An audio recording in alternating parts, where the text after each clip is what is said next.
ਸ੍ਰੀ ਵਾਹਿਗੁਰੂ ਜੀ। ਪੰਚ ਪਰਵਾਣ ਪੰਚ ਪ੍ਰਧਾਨ।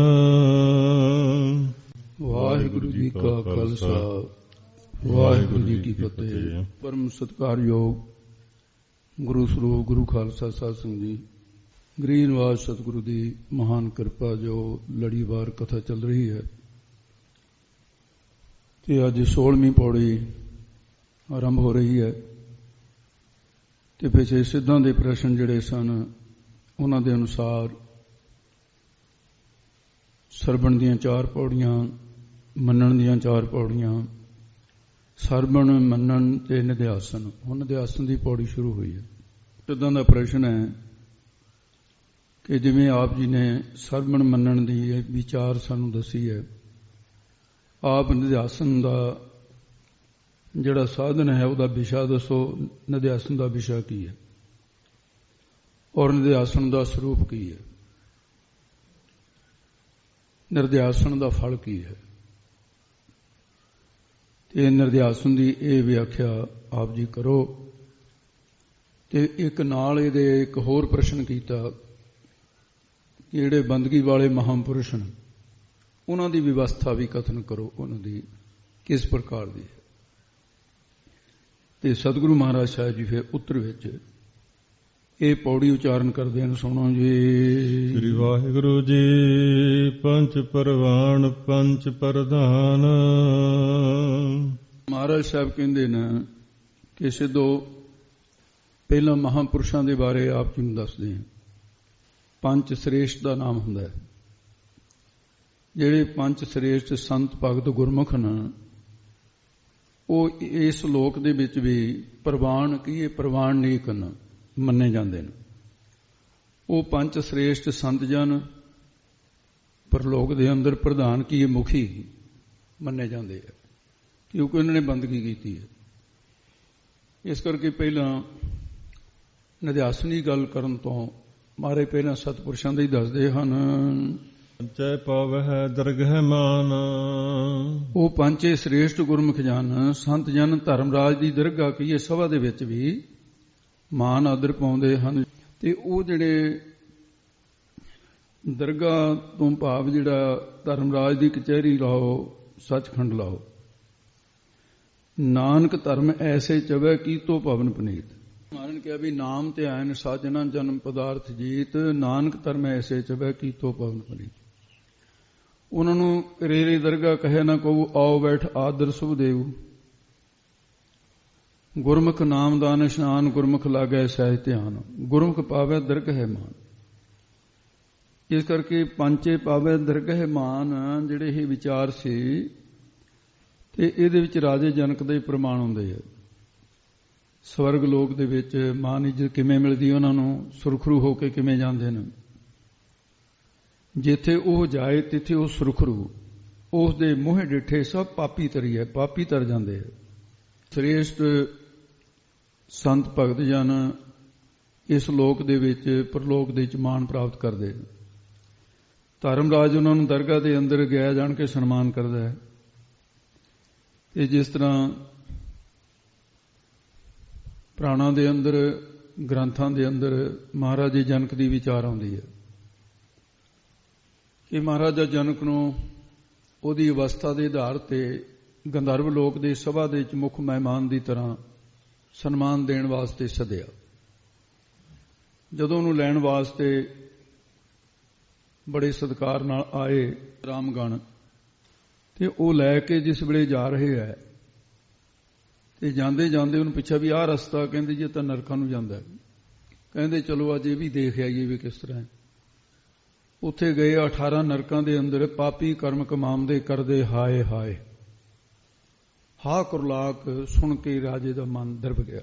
ਅੱਗੇ ਹੋਇਆ ਤੇ ਉਹ ਜੀਵਾਂ ਨੂੰ ਸ਼ਾਂਤੀ ਮਿਲ ਗਈ, ਨਰਕ ਠੰਡੇ ਹੋ ਗਏ। ਤੇ ਉਹਨਾਂ ਨੇ ਪੁਕਾਰਾਂ ਕੀਤੀਆਂ, ਮਹਾਰਾਜ ਅਸੀਂ ਪਾਪ ਕਰਕੇ ਇੱਥੇ ਪਹੁੰਚੇ ਹਾਂ, ਹੁਣ ਤਾਂ ਸੁੱਖ ਦਾ ਅਪਾਸ਼ ਵੀ ਨਹੀਂ ਸੀ ਰਿਹਾ, ਤੁਹਾਡੇ ਆਉਣ ਦੇ ਨਾਲ ਹੁਣ ਸੁੱਖ ਮਿਲਿਆ ਹੈ, ਹੁਣ ਸਾਨੂੰ ਛੱਡ ਕੇ ਨਾ ਜਾਇਓ ਜਾਂ ਸਾਡੇ ਕੋਲੇ ਰਹੋ।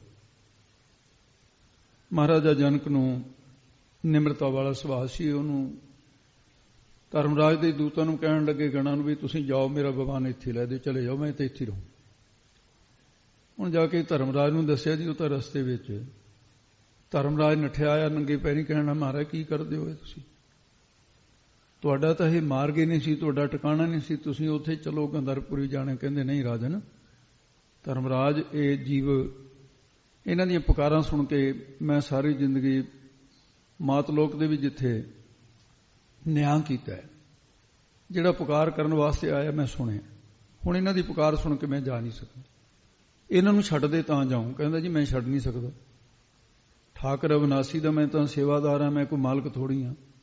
ਇਹਨਾਂ ਨੇ ਮਹਾਰਾਜ ਪਾਪ ਕੀਤੇ ਨੇ, ਉਹਦਾ ਫਲ ਭੋਗਣ ਵਾਸਤੇ ਨਰਕਾਂ ਚ ਆਏ ਨੇ, ਤੁਸੀਂ ਐਸਾ ਕਿਉਂ ਕਰਦੇ? ਕਹਿੰਦੇ ਵੀ ਕੋਈ ਉਪਾਅ ਸੋਚ ਲੈ। ਕਹਿੰਦਾ ਜੀ ਇੱਕ ਉਪਾਅ ਹੈ, ਇਹਨਾਂ ਦੇ ਪਾਪਾਂ ਨੂੰ ਕੱਟਣ ਵਾਸਤੇ ਕੋਈ ਸ਼ਕਤੀ ਪੁੰਨਾਂ ਦੀ ਇਹਦੇ ਬਰਾਬਰ ਹੋਵੇ। ਤੇ ਪੁਰਾਣੇ ਸਮੇਂ ਦੇ ਅੰਦਰ ਜਿਨ੍ਹਾਂ ਨੂੰ ਜੇਲ੍ਹ ਹੋ ਜਾਂਦੀ ਸੀ, ਫਾਰਮਾਂ 'ਚ ਕੰਮ ਕਰਾਉਣ ਵਾਸਤੇ ਜਵਾਨਤ ਦੇ ਕੇ ਲੈ ਆਉਂਦੇ ਸੀ। ਜੇਲ੍ਹ ਦੇ ਵਿੱਚ ਜਿਹੜੇ ਕਹਿੰਦੇ ਵੀ ਅਸੀਂ ਬਾਹਰ ਤਾਂ ਖੁੱਲੇ ਫਿਰਾਂਗੇ, ਅਸੀਂ ਤੇਰੀ ਨੌਕਰੀ ਉਹ ਕਰ ਲਾਂਗੇ, ਸਾਨੂੰ ਛੁਡਾ ਲੈ, ਇਹ ਪ੍ਰਮਾਣ ਹੈ। ਉਹ ਮਹਾਰਾਜ ਦਾ ਜਨ ਕਹਿਣ ਲੱਗਾ ਚਲੋ ਠੀਕ ਹੈ, ਫਿਰ ਤੂੰ ਆਪਣੀ ਤਕੜੀ ਤੋਲ ਮਾਪ ਆਪਣੇ ਤਰੀਕੇ ਨਾਲ ਇਹਨਾਂ ਦੇ ਪਾਪ ਪਾ ਲੈ ਇੱਕ ਪਾਸੇ ਪਲੜੇ 'ਚ, ਦੂਜੇ ਪਾਸੇ ਮੈਂ ਪੁੰਨ ਪਾਉਣਾ ਹੈ। ਉਹਨੇ ਕਿਹਾ ਹੇ ਪਰਮੇਸ਼ਰ, ਮੈਂ ਸਾਰੀ ਜ਼ਿੰਦਗੀ ਸਤ ਸੰਗਤ ਕਰਦਾ ਰਿਹਾ, ਮੁਨੀਆਂ ਦੀ ਨਾਮ ਸਿਮਰਨ ਕੀਤਾ ਹੈ, ਮੇਰੀ ਇੱਕ ਘੜੀ ਦੇ ਸਿਮਰਨ ਦਾ ਫਲ ਮੈਂ ਇਸ ਪਲੜੇ 'ਚ ਪਾਉਣ ਲੱਗਿਆ। ਪਲੜਾ ਪਾਇਆ ਤਾਂ ਉਹ ਪਲੜਾ ਇੰਨਾ ਨੀਵਾਂ ਹੋ ਗਿਆ ਤੇ ਪਾਪਾਂ ਵਾਲਾ ਪਲੜਾ ਉੱਤੇ ਹੋ ਗਿਆ। ਨਰਕ ਦੇ ਵਿੱਚੋਂ ਜੀਵ ਸਾਰੇ ਛੁਡਾ ਲਏ। ਰਾਜੇ ਜਨਕ ਨੂੰ ਇਸ ਕਰਕੇ ਕਿਹਾ, ਕਹਿੰਦੇ ਭਗਤ ਵੱਡਾ ਰਾਜਾ ਜਨਕ ਹੈ, ਭਾਈ ਸਾਹਿਬ ਨੇ ਲਿਖਿਆ, ਪਰ ਇੱਕ ਜਗ੍ਹਾ ਲਿਖਿਆ ਹੈ ਧਨ ਧਨ ਰਾਜਾ ਜਨਕ ਹੈ, ਜਿਨ ਸਿਮਰਨ ਕੀਆ ਵਿਵੇਕ, ਏਕ ਘੜੀ ਕੇ ਕਾਰਣੇ ਪਾਪੀ ਤਰੇ ਅਨੇਕ। ਐਸਾ ਸਿਮਰਨ ਜਾਣ ਕੇ ਸੰਤਾਂ ਪਗੜੀ ਟੇਕ, ਜਗ ਵਿੱਚ ਸਿਮਰਨ ਸਾਰ ਹੈ, ਬਿਸਰੇ ਘੜੀ ਨਾ ਏਕ। ਇੱਕ ਘੜੀ ਦਾ ਸਿਮਰਨ। ਤੇ ਭਾਈ ਸਾਹਿਬ ਲਿਖਦੇ ਭਗਤ ਵੱਡਾ ਰਾਜਾ ਜਨਕ ਹੈ, ਗੁਰਮੁਖ ਮਾਇਆ ਵਿੱਚ ਉਦਾਸੀ, ਦੇਵ ਲੋਕ ਨੂੰ ਚੱਲਿਆ ਗਣ ਗੰਧਰਵ ਸਭਾ ਸੁਖਵਾਸੀ, ਜੰਪਰ ਗਿਆ ਪੁਕਾਰ ਸਿੰਘ ਬਿਲਾਵਨ ਜੀ ਨਰਕ ਨਿਵਾਸੀ। ਧਰਮ ਰਾਏ ਨੂੰ ਆਖਿਓ ਸਭਨਾਂ ਦੀ ਕਰਬੰਦ ਖਲਾਸੀ, ਕਰੇ ਬੇਨਤੀ ਧਰਮ ਰਾਏ ਹਉ ਸੇਵਕ ਠਾਕਰ ਅਵਿਨਾਸੀ, ਗਹਿਣੇ ਧਰਿਆਨ ਇੱਕ ਨੌ।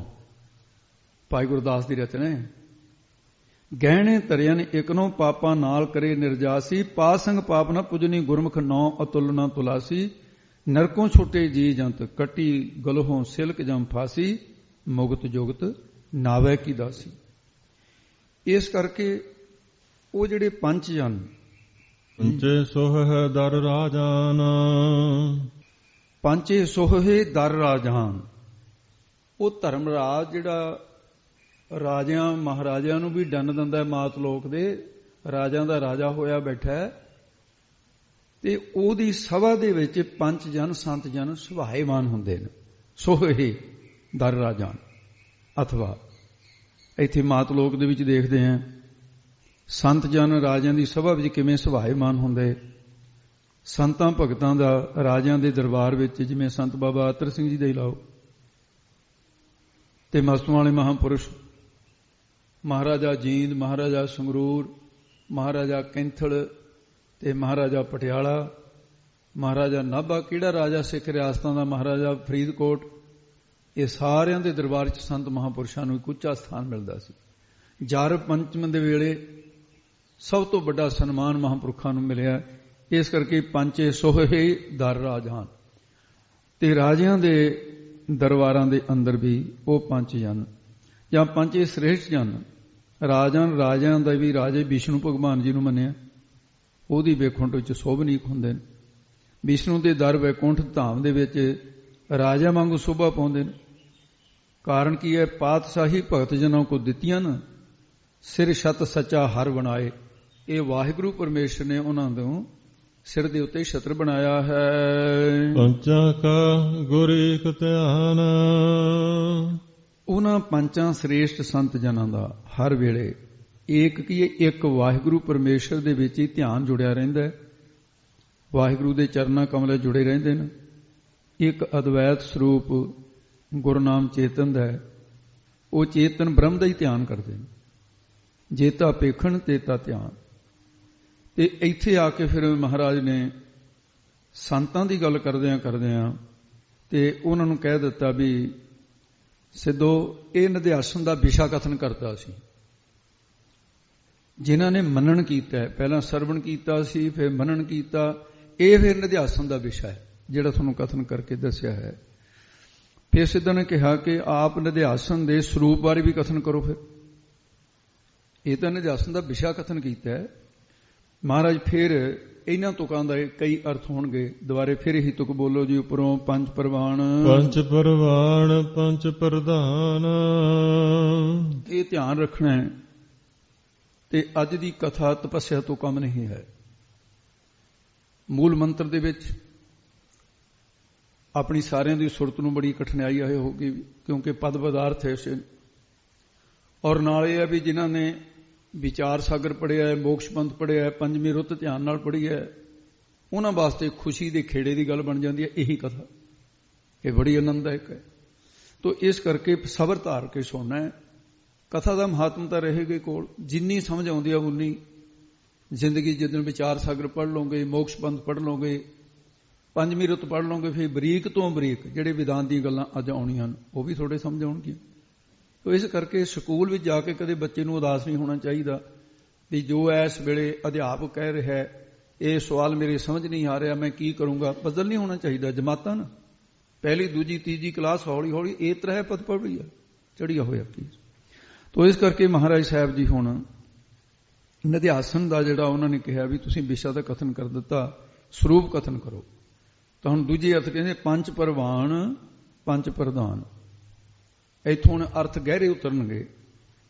ਹੇ ਸਿੱਧੋ, ਸੰਤ ਭਗਤ ਜਨ ਜਿਹੜੇ ਨਾ ਉਹ ਪੰਜਾਂ ਗੁਣਾਂ ਦੇ ਸਤ, ਸੰਤੋਖ, ਦਇਆ, ਧਰਮ, ਵਿਚਾਰ ਨੂੰ ਧਾਰ ਕੇ ਇਸ ਲੋਕ ਦੇ ਵਿੱਚ ਪ੍ਰਮਾਣਿਕ ਐਵੇਂ ਨਹੀਂ ਹੋ ਗਏ। ਉਹਨਾਂ ਦੇ ਕੋਲ ਹੈ ਗੁਣ, ਸਤ, ਸੰਤੋਖ ਆਦਿ। ਤੇ ਇਹ ਫਿਰ ਉਹਨਾਂ ਨੇ ਸਜਾਤੀ ਬਿਰਤੀ ਦਾ ਜਿਹੜਾ ਪ੍ਰਵਾਹ ਕਿਹਾ, ਇਹ ਜਿਹੜਾ ਉੱਪਰ ਸਤ, ਸੰਤੋਖ, ਦਇਆ, ਧਰਮ, ਜਿਹੜੇ ਪੰਜ ਕਾਮ, ਕ੍ਰੋਧ, ਲੋਭ, ਮੋਹ, ਹੰਕਾਰ, ਇਹਨਾਂ ਦਾ ਤਿਆਗ ਕਰਕੇ ਪਤਾਲ ਲੋਕ ਦੇ ਵਿੱਚ ਪ੍ਰਧਾਨ ਕੀ ਮੁਖੀ ਹੋ ਗਏ। ਇਹ ਵਿਜਾਤੀ ਬਿਰਤੀ ਦਾ ਤਿਰਸਕਾਰ ਕਿਹਾ। ਸਜਾਤੀ ਬਿਰਤੀ ਦਾ ਗ੍ਰਹਿਣ, ਵਿਜਾਤੀ ਬਿਰਤੀ ਦਾ ਤਿਆਗ, ਇਹ ਵਿਦਾਂਤ ਦੇ ਵਿੱਚ ਬੜੀ ਇੱਕ ਮੰਨੀ ਪਰਮੰਨੀ ਵਿਚਾਰ ਸਾਗਰ ਵਿੱਚ ਗੱਲ ਹੈ। ਤੇ ਜਿਸ ਦੇ ਮਾਇਆ ਦਾ ਤਿਆਗ ਇਹਦੇ ਚ ਕਥਨ ਕੀਤਾ ਹੈ। ਪੰਚੇ ਪਾਵਹਿ ਦਰਗਹਿ ਮਾਨ, ਉਹ ਸੰਤ ਭਗਤ ਪੰਚੇ ਕਿਹੜੇ ਨੇ? ਕਿਉਂਕਿ ਪੰਜ ਦੀ ਗਿਣਤੀ ਇਹਦੇ ਜ਼ਿਆਦਾ, ਜਿਹੜੇ ਕਰਕੇ ਸੁਰਤ ਨੂੰ ਉਝਾਉਂਦੀ ਹੈ ਜ਼ਿਆਦਾ। ਸ਼ਬਦ, ਸਪਰਸ਼, ਰੂਪ, ਰਸ, ਗੰਧ, ਇਹ ਵੀ ਪੰਜ। ਇਹਨਾਂ ਪੰਜਾਂ ਵਿਸ਼ਿਆਂ ਦਾ ਜਿਹੜਾ ਤਿਆਗ ਉਹਨਾਂ ਦੀ ਬਿਰਤੀ ਵਿੱਚ ਆ ਗਿਆ ਹੈ, ਉਹ ਪ੍ਰਭੂ ਦੀ ਸੱਚੀ ਦਰਗਾਹ ਕੀ ਇਹ ਸਭਾ ਦੇ ਵਿੱਚ ਮਾਨ, ਆਦਰ, ਸਨਮਾਨ ਪਾਵਹਿ ਕੀ ਇਹ ਪਾਉਂਦੇ ਨੇ। ਤੇ ਇਸ ਕਰਕੇ ਪਾ ਰਹੇ ਨੇ ਇਹ ਗੁਣਾਂ ਦੇ ਆਧਾਰ ਤੇ। ਪੰਚੇ ਸੁਹ ਦਰ ਰਾਜਾਨ, ਤੇ ਇਹਦਾ ਦੋਨੇ ਜਿਹੜੇ ਹਾਹੇ ਨੇ ਇਹਨੂੰ ਧਿਆਨ ਦੇ ਨਾਲ ਹੀ ਬੋਲਣਾ। ਪਹਿਲੇ ਅਰਥ ਦੇ ਵਿੱਚ ਕਿਉਂਕਿ ਇਹ ਸੀ ਵੀ ਆਪਾਂ ਥੋੜੀ ਜਿਹੀ ਅੱਜ ਕਾਹਲ ਵੀ ਹੈ ਤਾਂ ਕਿ ਇੱਕ ਦਿਨ ਦੇ ਵਿੱਚ ਇਹ ਸਾਰੀ ਕਥਾ ਹੋ ਜਾਵੇ। ਹੈ ਔਖੀ, ਇਹ 2 ਦਿਨ ਦੇ ਵਿੱਚ ਹੋਣ ਵਾਲੀ ਕਥਾ ਸੀ। ਇਹ ਦੋਨੇ ਹਾਹੇ ਜਿਹੜੇ ਬੋਲਣੇ ਤੇ ਇਹਨਾਂ ਨੂੰ ਸੋਹ ਹੈ, ਦੋਨੇ ਹਾਹੇ ਹਨ, ਪੂਰੀ ਆਵਾਜ਼ ਕੱਢਣੀ ਹੈ। ਸੋਹੇ ਨਹੀਂ ਕਹਿ ਦੇਣਾ ਵੀ ਇੱਕ ਹਾਹਾ ਹੀ ਲੋਪ ਹੋ ਜਾਵੇ, ਨਹੀਂ। ਉਹ ਸੰਤ ਭਗਤ ਪੰਜਾਂ ਤੱਤਾਂ ਦੀ, ਪੰਜ ਤੱਤ ਕਿਹੜੇ ਨੇ? ਪ੍ਰਿਥਵੀ ਹੈ, ਆਕਾਸ਼ ਹੈ, ਹਵਾ ਹੈ, ਅਗਨੀ ਹੈ, ਪਾਣੀ ਹੈ। ਇਹਨਾਂ ਦੀ ਰਹਿਣੀ ਦੀ ਧਾਰਨਾ ਉਹ ਸੰਸਾਰ ਦੇ ਵਿੱਚ ਕਰਕੇ ਨਾ, ਸੰਸਾਰ ਰੂਪੀ ਦਰ ਦੇ ਵਿੱਚ ਰਾਜਾ ਰੂਪ ਹੋ ਕੇ ਸੋਹੇ ਕੀ ਸੋਭਨੀਕ ਹੋ ਗਏ। ਪ੍ਰਭੂ ਕੋ ਸਿਮਰੇ ਸੇ ਸਰਵ ਕੇ ਰਾਜੇ ਹੋ ਗਏ। ਜਿਹੜੇ ਵਾਹਿਗੁਰੂ ਦਾ ਸਿਮਰਨ ਕਰਦੇ ਸਾਰਿਆਂ ਦੇ ਰਾਜੇ ਨੇ। ਇਹ ਪੰਜ ਤੱਤਾਂ ਦੀ ਜਿਹੜੀ ਰਹਿਣੀ ਦੀ ਗੱਲ ਕੀਤੀ ਹੈ ਕਿਵੇਂ ਹੈ? ਆਕਾਸ਼ ਲਓ, ਆਕਾਸ਼ ਨਿਰਖੋਭ ਹੈ। ਇਹਦੇ ਕੋਈ ਤੀਰ ਮਾਰੇ, ਗੋਲੀ ਮਾਰੇ, ਆਕਾਸ਼ ਦਾ ਕੀ ਵਿਗੜਦਾ? ਅਸੰਗ ਹੈ। ਸਰਸੰਦੇ ਆਕਾਸ਼ ਕਿਉਂ ਪਹੁੰਚੈ ਬਾਣ, ਉੱਥੇ ਤੱਕ ਪਹੁੰਚਦਾ ਹੀ ਨਹੀਂ।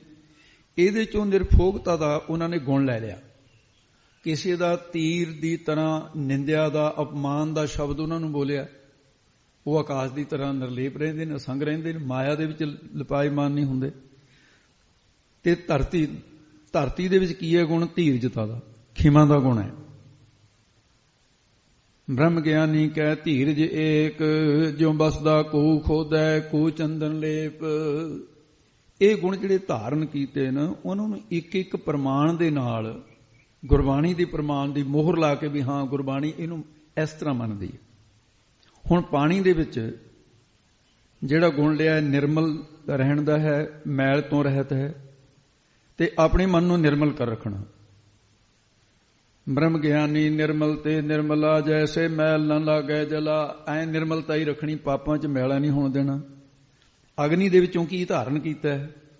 ਪ੍ਰਕਾਸ਼ ਕਾ ਦਾ ਗੁਣ। ਤੇ ਪ੍ਰਕਾਸ਼ ਕੀ ਕਰਦਾ? ਅੰਧੇਰੇ ਨੂੰ ਦੂਰ ਕਰਦਾ। ਔਰ ਫਿਰ ਕਿੰਨੀ ਸਰਦੀ ਦਾ, ਜਾੜੇ ਦਾ ਦੁੱਖ ਹੋਵੇ ਉਹ ਦੂਰ ਕਰ ਦਿੰਦਾ, ਜੜਤਾ ਦੂਰ ਕਰਦਾ। ਸੁਭਾਏ ਅਵਾਏ ਸੋ ਨਿਕਟ ਆਵੈ, ਸੀਤ ਤਾ ਕਾ ਜਾਏ।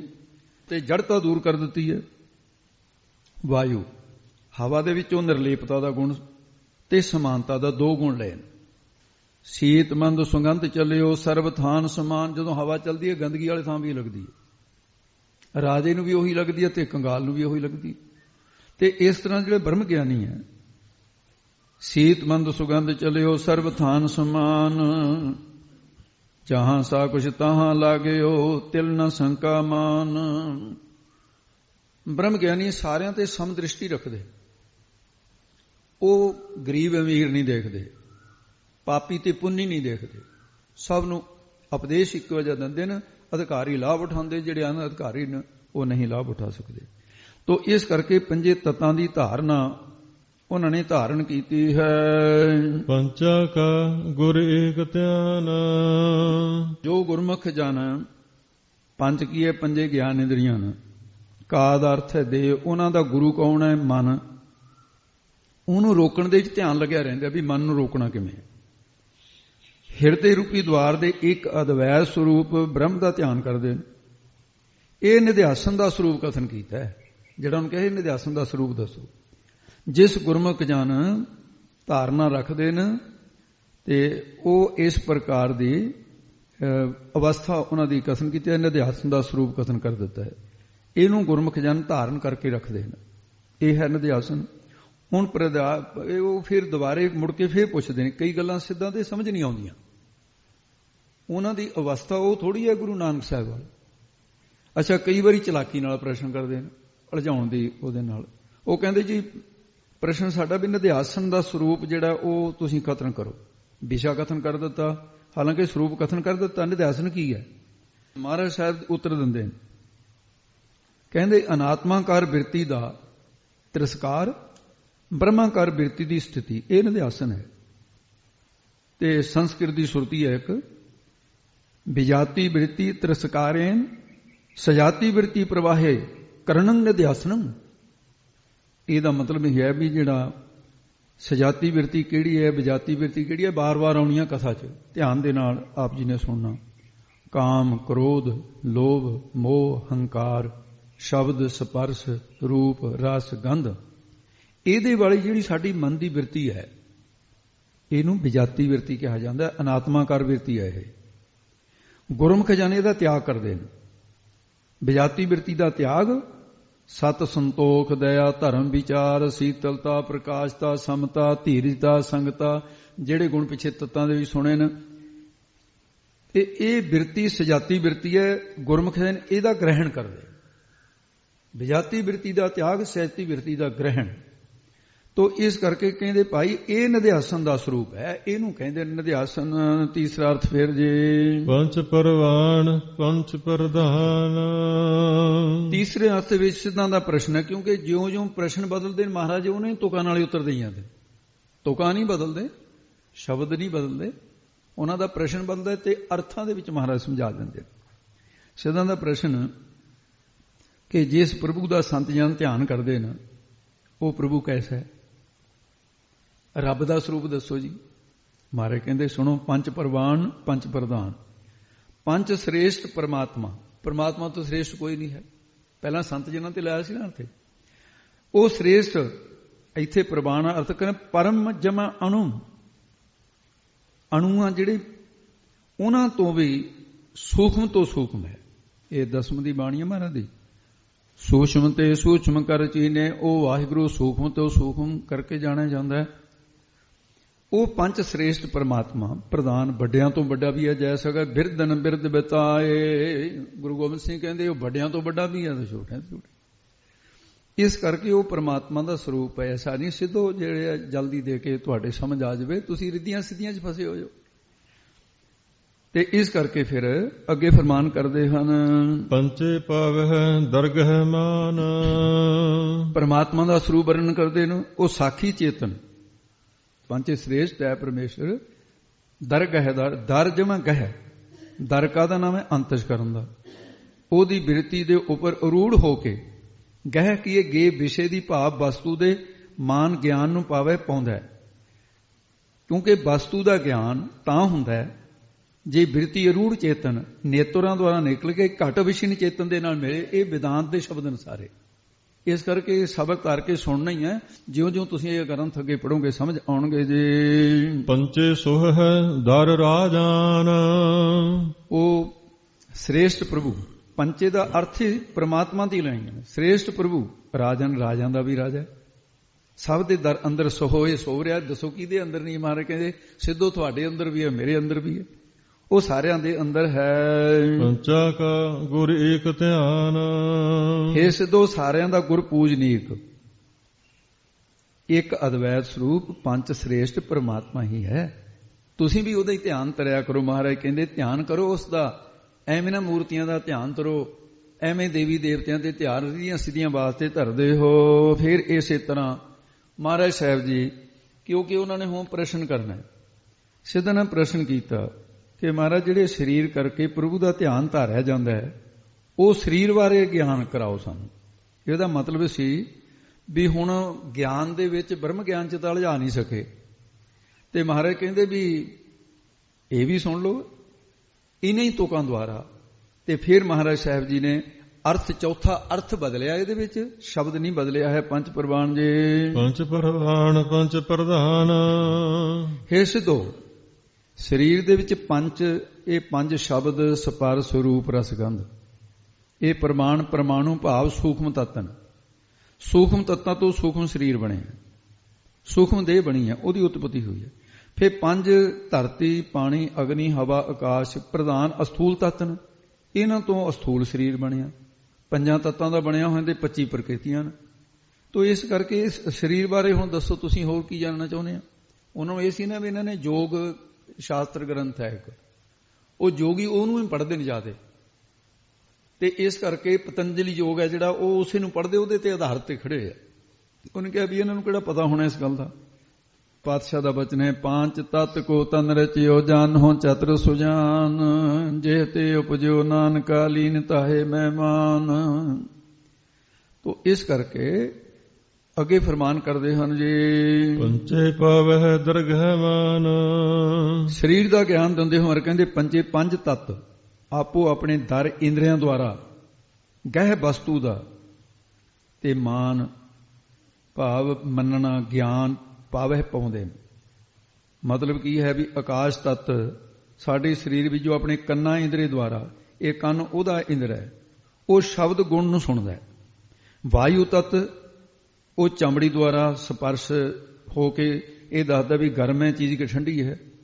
ਅਗਨੀ ਤੱਤ ਜਿਹੜਾ ਹੈ ਤੇ ਇਹ ਸਾਡੇ ਨੇਤਰਾਂ ਦੁਆਰਾ ਨਿਕਲ ਕੇ ਰੂਪ ਨੂੰ ਜਾਣਦਾ ਹੈ, ਇਹ ਕਾਲਾ ਹੈ, ਪੀਲਾ ਹੈ, ਚਿੱਟਾ ਹੈ, ਗੋਰਾ ਕਿਹਾ ਜਾ ਹੈ। ਜਲ ਤੱਤ ਜੋ ਆਪਣੀ ਰਸਨਾ ਆ ਜਿਹੜੀ ਜੀਵ ਹੈ ਸਾਡੀ, ਇਹਦੇ ਦੁਆਰਾ ਰਸ ਨੂੰ ਗ੍ਰਹਿਣ ਕੀਤਾ, ਖੱਟਾ ਹੈ, ਮਿੱਠਾ ਕਿਹੋ ਜਿਹਾ।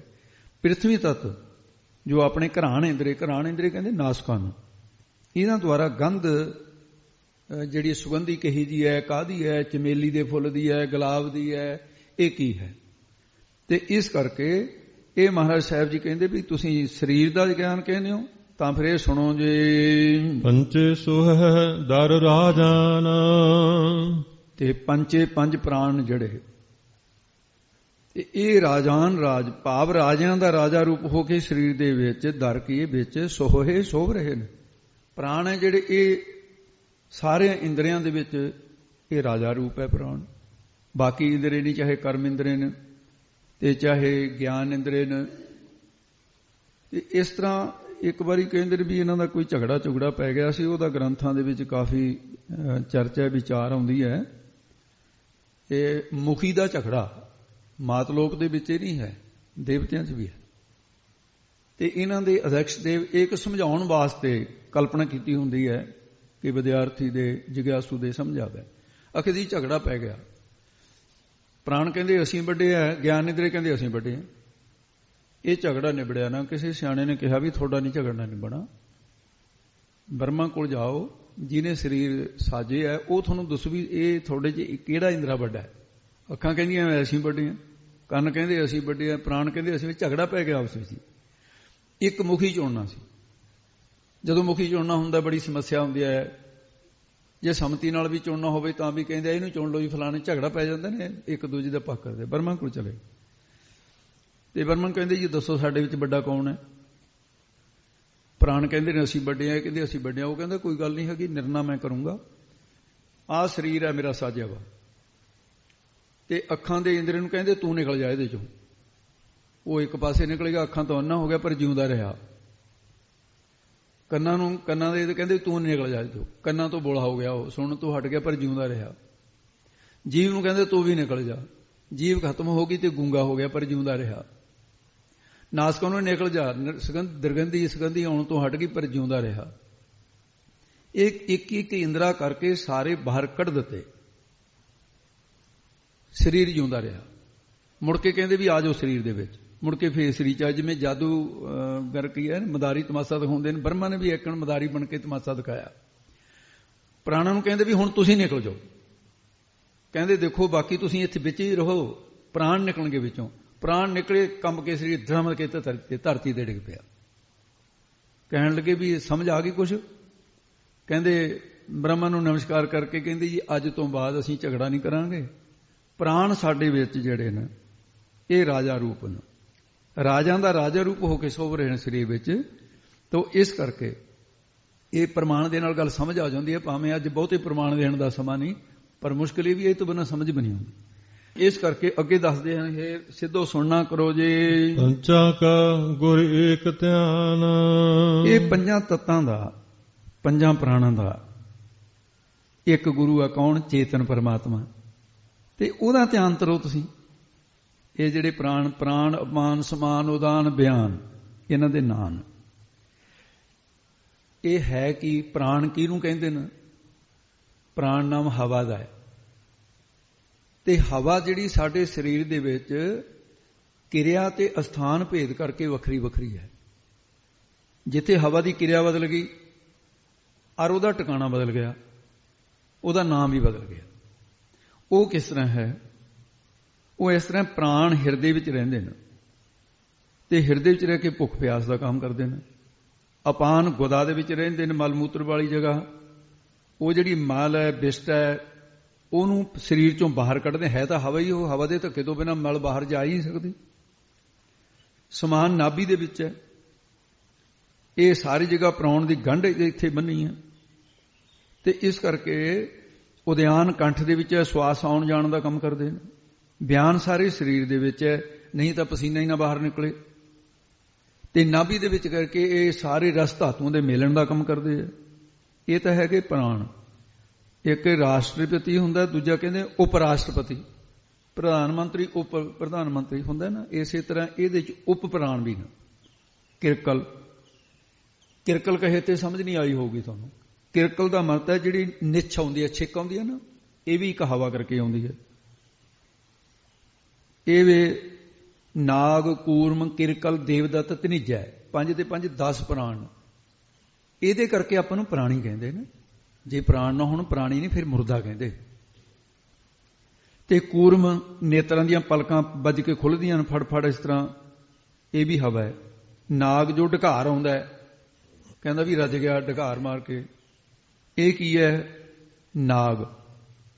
ਇਹ ਹਵਾ ਢਕਾਰ ਲਿਆਉਂਦੀ ਹੈ। ਦੇਵਦੱਤ ਜਿਹੜੀ ਅਵਾਸੀ ਆਉਂਦੀ ਹੈ, ਕਿਤੇ ਸੁਸਤ ਹੋ ਜਾਂਦਾ ਨਾ, ਆਦਾ ਕਹਿੰਦਾ ਕੀ ਵੱਲ ਤੂੰ ਐ ਮੂੰਹ ਵੱਢ ਕੇ ਇਹਦੇ ਵਾਸੀਆਂ ਲਈ ਜਾਣਾ। ਅਵਾਸੀ ਐਵੇਂ ਨਹੀਂ ਆਉਂਦੀ। ਦੇਵਦੱਤ ਨਾਮ ਦਾ ਪ੍ਰਾਣ ਹੈ।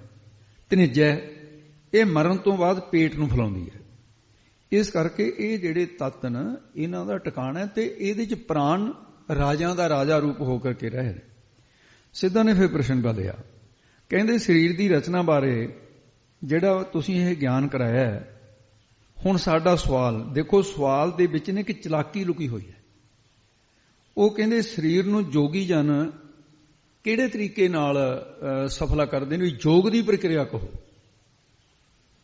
ਹੁਣ ਉਹਨਾਂ ਦੇ ਇਹ ਵਿਉਂਤ ਦੇ ਅਨੁਸਾਰ ਸੀ ਗੱਲ ਸਾਰੀ, ਵੀ ਇਹਨਾਂ ਤੋਂ ਯੋਗ ਦੀ ਪ੍ਰਕਿਰਿਆ ਦੱਸਣੀ ਹੋਣੀ। ਅਸੀਂ ਕਹਾਂਗੇ ਵੀ ਸਾਡਾ ਚੇਲਾ ਬਣ ਜਾ, ਤੈਨੂੰ ਅਸੀਂ ਸਿਖਾਲਦੇ ਹਾਂ। ਮਾਰੇ ਕਹਿੰਦੇ ਤੁਸੀਂ ਬਈ ਵੈਸੇ ਤਾਂ ਸਾਡੇ ਗੁਰਮਤਿ ਦੇ ਵਿੱਚ ਤਾਂ ਇਹਨਾਂ ਗੱਲਾਂ ਨੂੰ ਨਹੀਂ ਹੈ ਕੋਈ ਥਾਂ, ਪਰ ਚਲੋ ਮੇਰੇ ਗੁਰਸਿੱਖਾਂ ਨੂੰ ਜਾਣਕਾਰੀ ਵੀ ਹੋ ਜਾਊਗੀ, ਤੇ ਜੇ ਤੁਸੀਂ ਇਸ ਗੱਲ ਤੇ ਖੁਸ਼ ਹੈ ਮੈਂ ਦੱਸ ਦੇਣਾ ਯੋਗੀ ਕਿਵੇਂ ਸਫਲਾ ਕਰਦੇ ਨੇ, ਯੋਗੀਆਂ ਦਾ ਕੀ ਮਤ ਹੈ। ਇਹ ਫਿਰ ਯੋਗ ਮਤ ਅਨੁਸਾਰ ਕਰਕੇ ਸਾਰਿਆਂ ਅਰਥਾਂ ਤੋਂ ਇਹ ਜਿਹੜਾ ਅਰਥ ਹੈ ਨਾ ਪੰਜਵਾਂ, ਇਹ ਥੋੜਾ ਜਿਹਾ ਜ਼ਿਆਦਾ ਗਹਿਰਾ ਉਤਰੂਗਾ।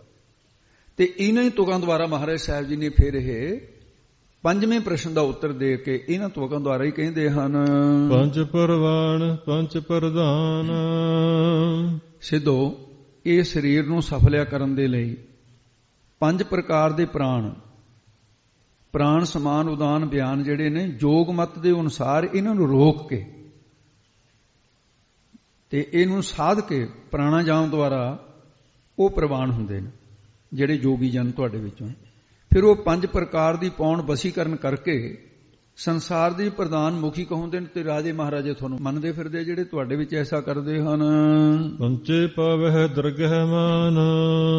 ਉਹ ਯੋਗੀ ਜਨ ਪੰਜੇ ਅਵਸਥਾ ਖੇਚਰੀ ਭੂਚਰੀ ਚਰਚਰੀ ਗੋਚਰੀ ਉਨਮਨੀ ਦੁਆਰਾ ਉਹ ਦਰ 10ਵੇਂ ਦੁਆਰ ਦੇ ਵਿੱਚ, ਇੱਥੇ ਦਰ 10ਵੇਂ ਦੁਆਰ ਨੂੰ ਕਿਉਂਕਿ ਯੋਗ ਮਤ ਅਨੁਸਾਰ ਅਰਥ ਹੈ ਇਹਦਾ, ਗਹਿ ਜਗ੍ਹਾ ਨੂੰ ਮਾਨ ਗਿਆਨ ਨੂੰ ਪਾਵਹਿ ਪਾ ਲੈਂਦੇ ਨੇ, ਮਾਨ ਸਤਿਕਾਰ ਦੀ ਪ੍ਰਾਪਤੀ ਕਰਦੇ ਨੇ।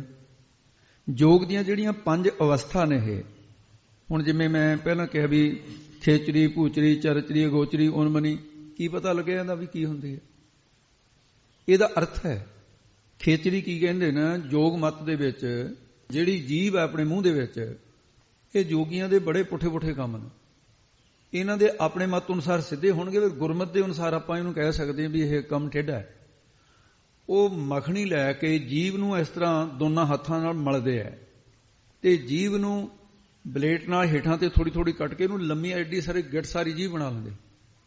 ਇੰਨੀ ਲੰਮੀ ਜੀਭ ਬਣਾ ਲੈਂਦੇ ਨੇ ਵੀ ਤਾਲੂਆ ਜਿਹੜਾ ਸਰਾਖ ਹੈ ਉੱਪਰ 10 ਦੁਆਰ ਵਾਲੇ ਪਾਸੇ ਨੂੰ, ਉਹਦੇ ਵਿੱਚ ਇਹਨੂੰ ਪਤਲੀ ਹੋਈ ਜੀਭ ਉਹਦੇ ਵਿੱਚ ਫਸਾ ਕੇ ਉੱਪਰ 10ਵੇਂ ਦੁਆਰ ਦੇ ਵਿੱਚ ਲੈ ਜਾਂਦੇ ਨੇ, ਜਿੱਥੇ ਮਿੱਠੀ ਕਫ ਹੈ। ਉਹਨਾਂ ਨੂੰ ਜੋਗੀਆਂ ਨੇ ਅੰਮ੍ਰਿਤ ਮੰਨਿਆ ਹੋਇਆ, ਇਹਦਾ ਨਾਮ ਖੇਚਰੀ ਨਾਮ ਰੱਖਿਆ ਹੈ। ਤੇ ਇਸ ਕਰਕੇ ਇਹ ਕਿਰਿਆ ਦੁਆਰਾ ਜੋਗੀ ਆਕਾਸ਼ੀ ਗਿਆਨ ਪ੍ਰਾਪਤ ਕਰ ਲੈਂਦੇ ਨੇ। ਕਹਿੰਦੇ ਤੁਹਾਨੂੰ ਆਕਾਸ਼ ਦੇ ਵਿੱਚ ਵਿਚਰਨ ਦਾ ਗਿਆਨ ਹੋ ਜਾਂਦਾ ਹੈ, ਪਰ ਰੱਬ ਨਹੀਂ ਮਿਲਦਾ। ਦੇਖੋ ਗੁਰੂ ਨਾਨਕ ਸਾਹਿਬ ਨੇ ਕੈਸਾ ਭੰਡਾਰਾ ਗੁਰੂ ਨਾਨਕ ਸਾਹਿਬ ਨੇ ਖੋਲਿਆ। ਫਿਰ ਪੁੱਛਰੀ ਦੋਵਾਂ ਪ੍ਰਵਟਿਆਂ ਦੇ ਵਿਚਕਾਰ ਧਿਆਨ ਟਿਕਾਉਂਦੇ ਆ, ਇਹਦੇ ਨਾਲ ਪ੍ਰਿਥਵੀ ਦੇ ਵਿੱਚ ਵਿਚਰਨ ਦੀ ਸ਼ਕਤੀ ਹੋ ਜਾਂਦੀ ਹੈ। ਚਰਚਰੀ ਤੇ ਇਹ ਜਿਹੜੀ ਹੈ ਤ੍ਰਿਕੁਟੀ ਦੇ ਵਿੱਚ ਧਿਆਨ ਨੂੰ ਟਿਕਾ ਲੈਂਦੇ ਆ, ਜਿਹਦੇ ਨਾਲ ਜਲ ਦੇ ਵਿੱਚ ਚੱਲਣ ਦੀ ਗਮਤਾ ਸ਼ਕਤੀ ਆ ਜਾਂਦੀ, ਪਾਣੀ ਦੇ ਉੱਤੇ ਧਰਤੀ ਵਾਂਗੂ ਤੁਰਿਆ ਫਿਰੇ। ਯੋਗੀਆਂ ਦੇ ਵਿੱਚ ਇਹ ਸ਼ਕਤੀਆਂ ਹੁੰਦੀਆਂ। ਮਹਾਰਾਜ ਕਹਿੰਦੇ ਤੁਹਾਨੂੰ ਐ ਮਿਲੀਆਂ ਨੇ ਐਕਣ ਤੁਸੀਂ ਸ਼ਕਤੀਆਂ ਲੋਕਾਂ ਨੂੰ ਪ੍ਰਭਾਵਿਤ ਕਰਨ ਵਾਸਤੇ ਲਈਆਂ। ਅਗੋਚਰੀ ਸਰੀਰ ਦੇ ਜਿਹੜੇ 6 ਚੱਕਰ ਨੇ, ਤੇ ਉਹਨਾਂ 6 ਚੱਕਰਾਂ ਨੂੰ ਮੂਲਾਧਾਰ ਚੱਕਰ ਹੈ, ਸੋਏ ਸਥਾਨ ਚੱਕਰ ਹੈ, ਅਨਾਹਤ ਚੱਕਰ ਹੈ। ਇਹ ਚੱਕਰ ਇਹਨਾਂ ਦੀ ਗੱਲ ਅੱਗੇ ਆ ਜਾਊਗੀ। ਉਹ 10ਵੇਂ ਦੁਆਰ 'ਚ ਪ੍ਰਵੇਸ਼ ਕਰਕੇ ਸਮਾ ਜਾਂਦੇ। 10ਵੇਂ ਦੁਆਰ 'ਚ ਸਹੰਸਰ ਦਲ ਕਮਲ ਨੂੰ ਦੇਖ ਲੈਂਦੇ ਆ। ਇਹ ਤੁਹਾਡੇ ਮਤ ਦੇ ਵਿੱਚ ਨੇ ਇਹ ਗੱਲਾਂ। ਉਨਮਨੀ 10ਵੇਂ ਦੁਆਰ 'ਚ ਤਾਲੂਏ ਦੁਆਰਾ ਜਿਹੜੇ ਸਵਾਸਾਂ ਨੂੰ ਖਿੱਚ ਕੇ ਬ੍ਰਹਮ ਲੋਕ ਦੀ ਪ੍ਰਾਪਤੀ ਕਰਨੀ। 10ਵੇਂ ਦੁਆਰ ਵਿੱਚ ਚੇਤਨ ਦੀ ਜਿਹੜੀ ਜੋਤ ਹੈ ਉਹਦਾ ਮਿਲਾਪ ਕਰਨਾ। ਬ੍ਰਹਮ ਰੁਦਰ ਨੂੰ ਭੰਨ ਕੇ ਬ੍ਰਹਮ ਲੋਕ ਦੀ ਪ੍ਰਾਪਤੀ ਕਰਨੀ। ਬ੍ਰਹਮ ਰੁਦਰ 10ਵੇਂ ਦੁਆਰ ਨੂੰ ਭੰਨ ਕੇ ਪ੍ਰਾਣਾਂ ਨੂੰ ਤਿਆਗਣਾ ਯੋਗ ਦਾ ਕਮਾਲ ਸਮਝਿਆ ਜਾਂਦਾ ਹੈ। ਧੰਨ ਗੁਰੂ ਗੋਬਿੰਦ ਸਿੰਘ ਸਾਹਿਬ ਇਹ ਗੱਲ ਕਿਵੇਂ ਸਮਝਾਈ ਆਪਾਂ ਨੂੰ। ਕਹਿੰਦੇ ਬਰਮ ਰੁਦਨ ਕੋ ਫੋਰ ਮਨੀਸ਼ਰ ਕੀ ਜੋਤ ਸੋ ਜੋਤ ਕੇ ਮੋਦ ਮਿਲਾ ਨਹੀਂ। 10ਵੇਂ ਗ੍ਰੰਥ ਮਹਾਰਾਜ ਨੇ ਕਿਹਾ। ਇੱਕ ਜੋਗੀ ਦੀ ਗੱਲ ਕਰਦੇ ਆ। ਬਰਮ ਰੁਦਨ ਕੋ ਫੋਰ ਮਨੀਸ਼ਰ ਨੇ ਬਰਮ ਰੁਦਨ ਨੂੰ ਭੰਨਿਆ ਤੇ ਉਹਦੀ ਕੀ ਉਹਦੀ ਜੋਤ ਜਿਹੜੀ ਜੋਤ ਦੇ ਵਿੱਚ ਮਿਲਾ ਦਿੱਤੀ। ਬਰਮ ਰੁਦਨ ਕੋ ਫੋਰ ਮਨੀਸ਼ਰ ਕੀ ਜੋਤ ਸੋ ਜੋਤ ਕੇ ਮੋਦ ਮਿਲਾ ਨਹੀਂ। ਇਹ ਪ੍ਰਮਾਣ ਦਿੱਤਾ ਹੈ ਤੇ ਉਹਨੂੰ ਯੋਗ ਦਾ ਕਮਾਲ ਸਮਝਦੇ ਹੈ। ਇਹ ਬ੍ਰਹਮ ਲੋਕ ਦੀ ਪ੍ਰਾਪਤੀ ਕਰਦੇ ਹੋ ਤੁਸੀਂ ਤੇ ਮਹਾਰਾਜ ਸਾਹਿਬ ਜੀ ਫਿਰ ਅੱਗੇ ਦੱਸਦੇ ਹਨ ਜੀ, ਪੰਚੇ ਸੋਹ ਹੈ ਦਰ ਰਾਜਾਨ। ਜੋਗੀ ਜਨ ਪੰਜੇ ਕਲੇਸ਼ਾਂ ਅਵਿਦਿਆ ਅਸਮਤਾ ਅਭੀਨਵੇਸ਼ ਰਾਗ ਦਵੈਸ਼, ਇਹਨਾਂ ਦੀ ਨਿਵਰਤੀ ਰਾਜਨ ਰਾਜਿਆਂ ਦੇ ਰਾਜਿਆਂ ਦੀ ਨਿਆਇ ਨਿਸ਼ਚਿਤ ਹੋ ਕੇ ਦਰ ਦੁਆਰਿਆਂ ਵਾਲੇ ਸੰਸਾਰ ਵਿੱਚ ਸੋਹੇ ਸ਼ੋਭਦੇ ਨੇ। ਪੰਜ ਕਲੇਸ਼ ਕਿਹੜੇ ਨੇ? ਅਵਿਦਿਆ, ਆਤਮ ਸਰੂਪ ਦੇ ਪ੍ਰਕਾਸ਼ ਤੋਂ ਰਹਿਤ ਹੋਣਾ, ਅਸਮਤਾ ਬਿਰਤੀ ਦੀ ਆਸਮਾਨਤਾ, ਅਭਿਨਵੇਸ਼ ਵੇਦ ਸ਼ਾਸਤਰਾਂ ਤੇ ਗੁਰਾਂ ਦੀ ਕਹੀ ਹੋਈ ਗੱਲ ਤੋਂ ਵਿਪਰੀਤ ਹਟ ਕਰਨਾ, ਰਾਗ ਬਹੁਤੇ ਹੀ ਮੋਹ ਕਰਨਾ ਕਿਸੇ ਨਾਲ, ਦਵੈਸ਼ ਕਿਸੇ ਨਾਲ ਵੈਰ ਕਰਨਾ। ਤੋ ਇਸ ਕਰਕੇ ਤੇ ਉਹ ਜਿਹੜਾ ਹੁਣ ਅੱਗੇ ਇਹ ਸਾਰਾ ਜੋਗ ਮਤ ਅਨੁਸਾਰਾ ਸਾਰਾ ਦੱਸਦੇ ਹਨ ਕਿ ਇਹ ਪੰਜ ਕਲੇਸ਼ ਨੇ, ਇਹਨਾਂ ਦੀ ਨਿਵਰਤੀ ਇਸ ਪ੍ਰਕਾਰ ਕਰਦੇ ਹੋ। ਪੰਚਾ ਕਾ ਗੁਰ ਏਕ ਧਿਆਨ। ਜੋਗੀ ਕੀ ਕਰਦੇ ਨੇ? ਪੰਜਾਂ ਤੱਤਾਂ ਦਾ ਧਿਆਨ ਕਰਦੇ ਨੇ। ਏਕ ਇੱਕ ਗੁਰ ਚੇਤਨ ਬ੍ਰਹਮ ਨੂੰ ਧਿਆਉਂਦੇ, ਤੇ ਉਹਨੂੰ ਬ੍ਰਹਮ ਨੂੰ ਧਿਆਉਂਦੇ ਹੋਏ ਦਸਮ ਦੁਆਰ ਵਿੱਚ ਚੇਤਨ ਦੀ ਲਾਟ ਹੈ, ਉਹਦਾ ਦਰਸ਼ਨ ਕਰਦੇ ਨੇ। ਭਾਵ ਕੀ ਹੈ? ਇਹ ਸਾਧਨਾ ਦੁਆਰਾ ਉਹਨਾਂ ਦਾ ਚੇਤਨ ਬ੍ਰਹਮ ਵਿੱਚ ਧਿਆਨ ਜੁੜਦਾ ਹੈ, ਉਹ ਫਿਰ ਆਪਣੇ ਸਰੀਰ ਨੂੰ ਸਫਲਾ ਕਰਦੇ ਨੇ। ਯੋਗ ਸਾਧਨਾ ਦੁਆਰਾ ਜੋਗੀ ਬ੍ਰਹਮ ਲੋਕ ਦੀ ਪ੍ਰਾਪਤੀ ਕਰ ਲੈਂਦੇ ਆ। ਤੇ ਪੰਜਾਂ ਤੱਤਾਂ ਦਾ ਧਿਆਨ ਕਿਵੇਂ ਕਰਦੇ ਆ? ਧਰਤੀ ਦਾ ਧਿਆਨ ਕਰਦੇ ਆ ਗੋਡਿਆਂ ਤੱਕ। ਇਹ ਤੋਂ ਸਿੱਧ ਹੋ ਜਾਵੇ ਨਾ ਜੇ ਧਰਤੀ ਦਾ ਧਿਆਨ ਜੋਗੀਆਂ ਦਾ, ਉਹ ਧਰਤੀ ਜੇ ਦੱਬਿਆ ਹੋਇਆ ਵੀ ਚਾਹੇ ਕਿ ਉਹਨੂੰ 20 ਫੁੱਟ ਹੇਠਾਂ ਧਰਤੀ ਦੱਬ ਦਿਓ, ਉਹ ਵਿੱਚੋਂ ਦੱਬਿਆ ਹੋਇਆ ਆਪਣੇ ਆਪ ਨਿਕਲ ਆਊਗਾ ਬਾਹਰ। ਇਹ ਸਮਰੱਥਾ ਹੈ ਕਿ ਉਹ ਯੋਗ ਸਾਧਨਾ ਕੀਤੀ ਹੈ। ਫਿਰ ਉਹ ਗੋਡਿਆਂ ਤੋਂ ਲੈ ਕੇ ਲੱਕ ਤੱਕ ਧਿਆਨ ਧਰਦੇ ਆ। ਇਹਦੇ ਚ ਪਾਣੀ ਦਾ ਧਿਆਨ ਧਰਦੇ ਨੇ। ਇਹ ਪਾਣੀ ਦੇ ਚ ਡੁੱਬਣ ਦੀ ਜਿਹੜੀ ਹੈ, ਗੋਡਿਆਂ ਤੋਂ ਲੱਕ ਤੱਕ ਦਾ ਜਿਹੜਾ ਧਿਆਨ ਸਾਧਨ ਹੋ ਜਵੇ, ਪਾਣੀ ਦੇ ਵਿੱਚ ਤੁਸੀਂ ਜਿੰਨਾ ਮਰਜ਼ੀ ਡੂੰਘਾ ਉਹਨੂੰ ਉੱਥੋਂ ਨਿਕਲ ਆਊਗਾ ਜਿਉਂਦਾ। ਤੇ ਫਿਰ ਲੱਕ ਤੋਂ ਨਾਭੀ ਤੱਕ ਦਾ ਧਿਆਨ, ਤੇ ਇਹਦੇ ਵਿੱਚ ਅਗਨੀ ਚ ਸੜਦਾ ਨਹੀਂ, ਫਿਰ ਇਹੋ ਜਿਹੀ ਸਮਰੱਥਾ ਉਹਦੇ ਅੱਗ ਦੇ ਵਿੱਚ ਬਹਿ ਜਾ ਜਿਉਂਦਾ, ਅੱਗ ਨੇੜੇ ਨਹੀਂ ਆਊ। ਨਾਭੀ ਤੋਂ ਲੈ ਕੇ ਕੰਠ ਤੱਕ ਆ ਜਿਹੜੀ ਧੁਨੀ ਹੈ ਆਪਣੀ। ਹਵਾ ਦਾ ਧਿਆਨ ਧਰਦੇ ਹੋ ਤੁਸੀਂ, ਜਿਹੜੇ ਕਰਕੇ ਪਾਉਣ ਦੇ ਵਿੱਚ ਉੜਦੇ ਫਿਰਦੇ ਹੋ। ਕਹਿੰਦੇ ਆ ਤੁਸੀਂ ਕਈ ਇੱਲਾ ਵਾਂਗੂ ਤੁਰੇ ਫਿਰਦੇ ਹੋ, ਸੁਧੀ ਇੱਥੋਂ ਹੀ ਸ਼ਕਤੀਆਂ ਲਈਆਂ ਤੁਸੀਂ। ਉਹ ਤਾਂ ਹੈਰਾਨ ਹੋਈ ਜਾਣ ਵੀ ਸੱਚੇ ਪਾਤਸ਼ਾਹ ਨੂੰ ਇੰਨਾ ਸਾਰਾ ਗਿਆਨ ਹੈ। ਕਹਿੰਦੇ ਇਸ ਤੋਂ ਕਿ ਕੰਠ ਤੋਂ ਦਸਮ ਦੁਆਰ ਤੱਕ ਆਕਾਸ਼ ਦਾ ਧਿਆਨ ਧਰਦੇ ਹੋ, ਜਿਹਦੇ ਕਾਰਨ ਇੱਕ ਥਾਂ ਬੈਠੀਆਂ ਸਾਰੀਆਂ ਗੱਲਾਂ ਤੁਹਾਨੂੰ ਪਤਾ ਲੱਗ ਜਾਂਦਾ, ਸੁਣਨ ਲੱਗ ਜਾਂਦੀਆਂ ਨੇ। ਦੂਰ ਥਾਂ ਦੀ ਗੱਲ ਆਵਾਜ਼ ਸੁਣਦੀ ਹੈ। ਇਹ ਤਰੀਕੇ ਦੇ ਨਾਲ ਇਹ ਜਿਹੜੇ ਯੋਗੀ ਨੇ ਪੁਰਾਣੇ ਕਹਿੰਦੇ ਇਹ ਕਠਨ ਘਾਲਣਾ ਕਰਦੇ ਤੇ ਯੋਗ ਸਾਧਨਾ ਦੁਆਰਾ ਇਹਨਾਂ ਸ਼ਕਤੀਆਂ ਦੇ ਮਾਲਕ ਬਣ ਜਾਂਦੇ ਆ। ਤੇ ਇਸ ਕਰਕੇ ਯੋਗੀ ਜਿਹੜੇ ਲੋਕ ਨੇ ਇਹ ਸਾਧਨਾ ਤਰੀਕਿਆਂ ਦੇ ਨਾਲ, ਤੇ ਪੰਜ ਯੋਗੀ ਨੇ ਉਹਨਾਂ ਦਾ ਗੁਰ ਕੀ ਹੈ? ਚੇਤਨ ਦੀ ਲਾਟ, ਚੌਮੁਖ ਦੀਵਾ, ਜੋਤ ਦੁਆਰਾ ਮੰਨਦੇ ਆ ਨਾ, ਉਹਦੇ ਵਿੱਚ ਧਿਆਨ ਲੱਗ ਜਾਂਦਾ। ਇਹ ਤਰੀਕੇ ਦੇ ਨਾਲ ਯੋਗ ਦਾ ਫਲ ਪ੍ਰਾਪਤ ਕਰਦੇ ਨੇ। ਬ੍ਰਹਮ ਲੋਕ ਦੀ ਪ੍ਰਾਪਤੀ ਹੋ ਜਾਂਦੀ ਹੈ। ਜਿੰਨਾ ਚਿਰ ਬ੍ਰਹਮਾ ਦੀ ਉਮਰ ਹੈ ਉਨੀ ਦੇਰ ਤੱਕ ਬ੍ਰਹਮ ਲੋਕ 'ਚ ਆਨੰਦ ਮਾਣਨਗੇ। ਜਦੋਂ ਬ੍ਰਹਮਾ ਦੀ ਉਮਰ ਸਮਾਪਤ ਹੋ ਗਈ ਤੇ ਫਿਰ ਉਸੇ ਜਨਮ ਵਿੱਚ ਗਿਆਨ ਦੀ ਪ੍ਰਾਪਤੀ ਹੋ ਗਈ, ਤਾਂ ਕਿਤੇ ਮੁਕਤੀ ਹੁੰਦੀ ਹੈ ਫਿਰ ਉਹਨਾਂ ਦੀ। ਇਹ ਧਿਆਨ ਰੱਖਣਾ ਹੈ।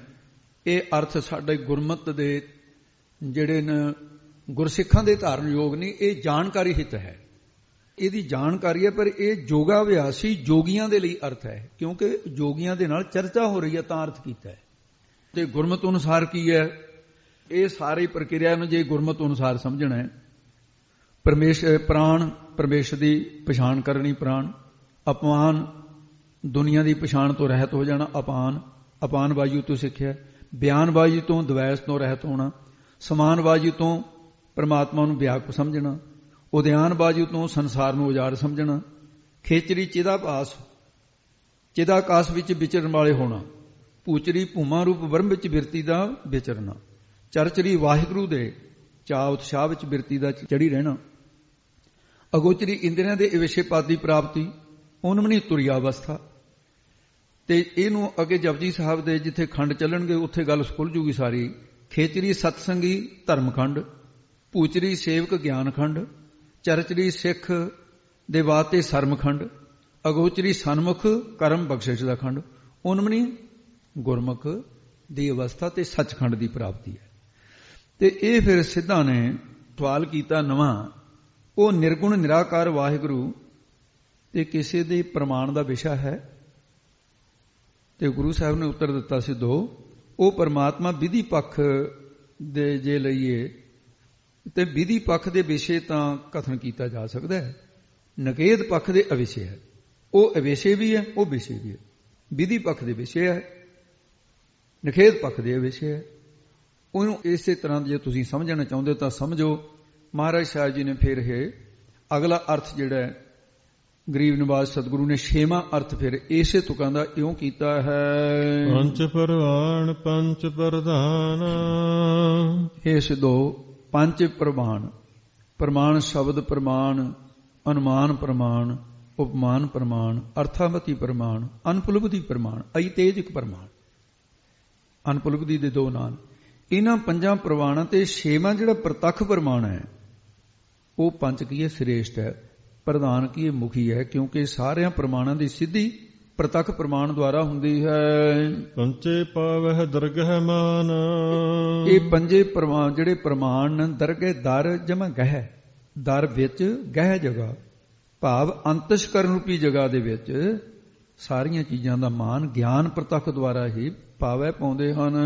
ਪੰਚੇ ਸੋਹੈ ਦਰ ਰਾਜਾਨ। ਇਹਨਾਂ ਪੰਜੇ ਪ੍ਰਮਾਣਾਂ ਦਾ ਦਰ ਕੀ ਵਿੱਚ ਰਾਜਾਨ, ਰਾਜਾਂ ਦਾ ਰਾਜਾ ਰੂਪ ਹੋ ਕਰਕੇ ਪ੍ਰਤੱਖ ਪ੍ਰਮਾਣੀ ਸੋਹੇ ਸ਼ੋਭਦਾ ਹੈ। ਪੰਚਾ ਕਾ ਗੁਰ ਏਕ ਧਿਆਨ। ਇਹਨਾਂ ਪੰਜਾਂ ਪ੍ਰਮਾਣਾਂ ਦਾ ਜੋ ਗੁਰ ਏਕ, ਇੱਕ ਪ੍ਰਤੱਖ ਪ੍ਰਮਾਣ ਹੀ ਇਹਨਾਂ ਦਾ ਪੂਜਨੀਕ ਹੈ, ਉਹ ਦੁਆਰਾ ਸਤਿਗੁਰੂ ਦਾ ਧਿਆਨ ਕਰੋ। ਤੇ ਦੂਸਰਾ ਭਾਵ ਦੱਸਦੇ ਹਨ ਜੇ ਇਹ ਦੱਸਿਆ ਹੈ ਪੰਚ ਪ੍ਰਵਾਨ ਪੰਚ ਪ੍ਰਧਾਨ। ਪੰਜ ਪ੍ਰਵਾਨ ਪੰਜ ਪ੍ਰਧਾਨ, ਇਹ ਦੂਸਰਾ ਭਾਵ ਇਹ ਦੱਸਿਆ ਕਹਿੰਦੇ ਜਿਹੜਾ ਅਨੁਮਾਨ ਪ੍ਰਮਾਣ ਪੰਜ ਸ੍ਰੇਸ਼ਟ ਵਾਹਿਗੁਰੂ ਸਰਵ ਵਿਆਪਕ ਦਰਸਾਉਣ ਦੇ ਲਈ ਆਕਾਸ਼ ਆਦਿ ਦੀ ਉਪਮਾ ਦੇ ਕੇ ਪ੍ਰਮਾਣ ਨਹੀਂ ਕਰੀਦਾ, ਪਰ ਅਨੁਮਾਨ ਪ੍ਰਮਾਣ ਦੁਆਰਾ ਪੰਜ ਸ੍ਰੇਸ਼ਟ ਵਾਹਿਗੁਰੂ ਨੂੰ ਦੁਨੀਆ ਦਾ ਪ੍ਰਧਾਨ ਮੁਖੀ ਕਰਕੇ ਜਾਣੀਦਾ ਹੈ। ਪੰਚੇ ਪਾਵਹਿ ਦਰਗਹਿ ਮਾਨ।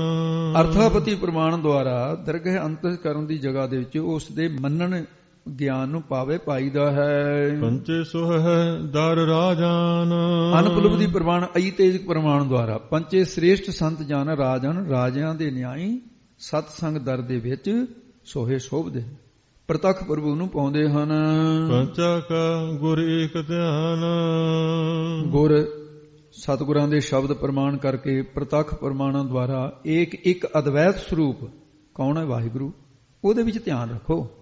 ਪੰਜਾਂ ਪ੍ਰਮਾਣਾਂ ਦੇ ਅੰਦਰ ਜੋ ਗੁਰੂ ਬ੍ਰਹਮ ਪ੍ਰਤੱਖ ਚੇਤਨ ਹੈ ਉਹਨੂੰ ਧਿਆਕਾਰ ਬਿਰਤੀ ਕਰਕੇ ਧਿਆਉਣਾ ਕਰੋ। ਹੇ ਸਿੱਧੋ ਇਸ ਪ੍ਰਕਾਰ ਪਰਮਾਤਮਾ ਦੇ ਖੱਟ ਪ੍ਰਮਾਣਾਂ ਦੇ ਵਿਧੀ ਪੱਖ ਦੁਆਰਾ ਵਿਸ਼ੇ ਹੈ, ਨਖੇਤ ਪੱਖ ਦੁਆਰਾ ਸਵੈ ਅਨੁਭਵ ਪ੍ਰਮਾਣ, ਸੋਏ ਸਰੂਪ ਉਹ ਆਪਣਾ ਆਪ ਹੀ ਜਾਣਦਾ ਹੈ, ਹੋ ਕਿਸੇ ਪ੍ਰਮਾਣ ਦੁਆਰਾ ਉਹ ਜਾਣਿਆ ਨਹੀਂ ਜਾਂਦਾ। ਐਸਾ ਅਗੰਮੀ ਪਰਮੇਸ਼ਰ ਵਾਹਿਗੁਰੂ ਹੈ। ਪੰਚੇ ਮੁਖੀ ਪੁਰਸ਼ਾਂ ਦਾ ਦਰ ਦੁਆਰਿਆਂ ਵਾਲੇ ਸੰਸਾਰ ਵਿੱਚ ਰਾਜਨ ਰਾਜਾ ਰੂਪ ਹੋ ਕੇ ਸੋਹੇ ਸ਼ੋਭਦੇ ਨੇ। ਚੇਤਨ ਬ੍ਰਹਮ ਕਰਕੇ ਹੀ ਰਾਜਨ ਰਾਜਿਆਂ ਆਦਿਕ ਦੇ ਇਹ ਜਿਹੜੇ ਬਣੇ ਹੋਏ ਸ਼ੋਭਨੇ ਨੇ, ਇਹ ਵੀ ਬ੍ਰਹਮ ਚੇਤਨ ਕਰਕੇ ਹੈ ਜਿਹੜੇ ਰਾਜੇ ਮਹਾਰਾਜੇ ਬਣੇ ਫਿਰਦੇ ਹੈ। ਪੰਜ ਪ੍ਰਸਿੱਧ ਅਕਾਲ ਪੁਰਖ ਪਰਮਾਤਮਾ ਦੇ ਚੇਤਨ ਸਰੂਪ ਨੂੰ ਗੁਰ ਏਕ ਇੱਕ ਸਤਿਗੁਰਾਂ ਦੁਆਰਾ ਹੀ ਧਿਆਉਣਾ ਚਾਹੀਦਾ। ਭਾਵ ਕੀ ਹੈ ਸਾਰਿਆਂ ਦੇ ਅੰਦਰ ਗੁਰ ਚੇਤਨ ਸੱਤਾ ਦੇਣ ਵਾਲਾ ਪਰਮਾਤਮਾ ਹੈ। ਤਤਵੇ ਤੇ ਉਸ ਬ੍ਰਹਮ ਚੇਤਨ ਦਾ ਹੀ ਧਿਆਨ ਕਰਦੇ ਨੇ, ਉਹਦੇ ਵਿੱਚ ਇਹਦੇ ਨਾਲ ਜੁੜੇ ਰਹਿੰਦੇ ਨੇ। ਪੰਚਾਂ ਦਾ ਈਸ਼ਵਰ ਵਿਸ਼ਨੂੰ ਸ਼ਿਵ ਸੂਰਜ ਗਣੇਸ਼ ਇਹ ਪੰਜ ਈਸ਼ਵਰ ਮੰਨੇ ਨੇ। ਰਮਾਇਣ ਦੇ ਅੰਦਰ ਇਹਨਾਂ ਦਾ ਵੇਰਵਾ ਹੈ, ਹੋਰਾਂ ਗ੍ਰੰਥਾਂ 'ਚ ਵੀ ਹੈ। ਉਹਨਾਂ ਦਾ ਗੁਰ ਚੇਤਨ ਕੌਣ ਹੈ ਵਾਹਿਗੁਰੂ, ਉਹ ਚੇਤਨੀ ਉਹਨਾਂ ਦਾ ਗੁਰੂ ਹੈ ਸਾਰਿਆਂ ਦਾ। ਤੇ ਉਸ ਕਰਕੇ ਇੱਕ ਪਰਮੇਸ਼ਰ ਦੇ ਵਿੱਚ ਧਿਆਨ ਲਾਉਣ ਦੀ ਲੋੜ ਹੈ। ਤੁਸੀਂ ਇਹੋ ਜਿਹੇ ਸਿੱਧ ਜਿਹੜੇ ਸਿੱਧਾਂ ਨੂੰ ਕਹਿੰਦੇ ਸਿੱਧੇ ਰਸਤੇ ਦਾ ਗਿਆਨ ਕਿਉਂ ਨਹੀਂ ਪ੍ਰਾਪਤ ਕਰਦੇ? ਤੁਸੀਂ ਇਹ ਪ੍ਰਸ਼ਨਾਂ ਦੇ ਵਿੱਚ ਜਾਲ ਕਿਉਂ ਵਿਛਾਉਂਦੇ? ਪ੍ਰਸ਼ਨਾਂ ਦਾ ਤੁਸੀਂ ਪ੍ਰਸ਼ਨ ਕਰੀ ਜਾਓਗੇ, ਮੈਂ ਉੱਤਰ ਦੇਈ ਜਾਊਂ। ਕੋਈ ਬੰਦਗੀ ਦੀ ਗੱਲ ਕਰੋ, ਕੋਈ ਉਹੀ ਜਿਹੀ ਗੱਲ ਕਰੋ ਜਿਹਦੇ 'ਚ ਸੁਣਨ ਵਾਲਿਆਂ ਨੂੰ ਲਾਭ ਪ੍ਰਾਪਤ ਹੋਵੇ। ਉਹ ਕਹਿੰਦੇ ਜੀ ਠੀਕ ਹੈ, ਆਪ ਦੇ ਤੁਹਾਡੇ ਕਹੇ ਅਨੁਸਾਰ ਪ੍ਰਮਾਤਮਾ ਬੇਅੰਤ ਹੈ, ਤੇ ਫਿਰ ਕੋਈ ਤਾਂ ਐਸਾ ਹੋਊਗਾ ਜਿਹੜਾ ਸੰਪੂਰਨ ਉਹਦੀ ਵਿਚਾਰ ਨੂੰ ਕਹਿ ਸਕਦਾ ਹੋਊਗਾ।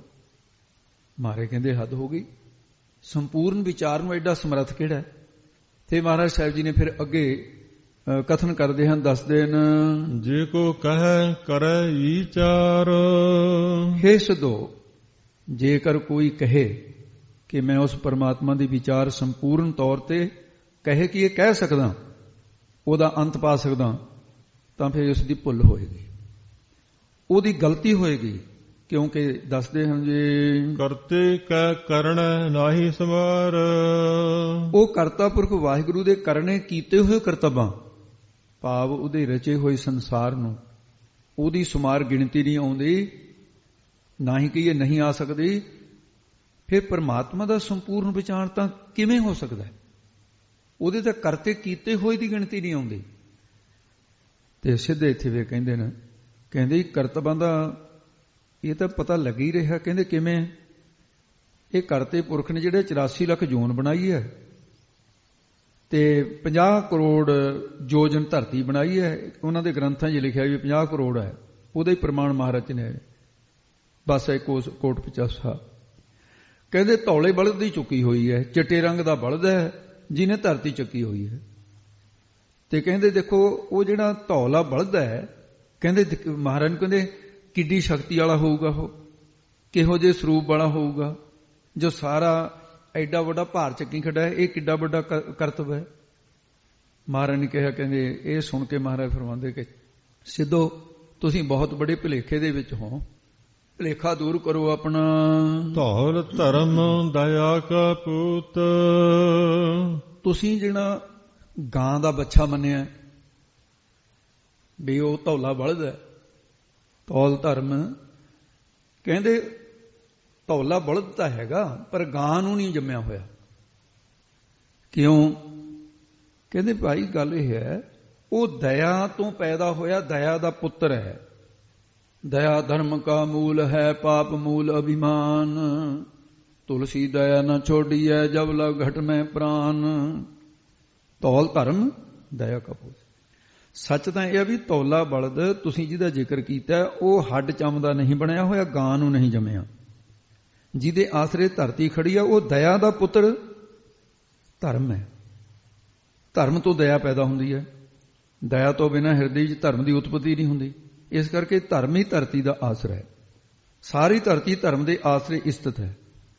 ਧਰਮ ਨਾਮ ਹੀ ਧਾਰਨ ਕਰਨ ਯੋਗ ਦਾ ਹੈ, ਕਿਉਂਕਿ ਸੰਸਕ੍ਰਿਤ ਧਰੀ ਧਾਤੂ ਤੋਂ ਧਰਮ ਬਣਿਆ।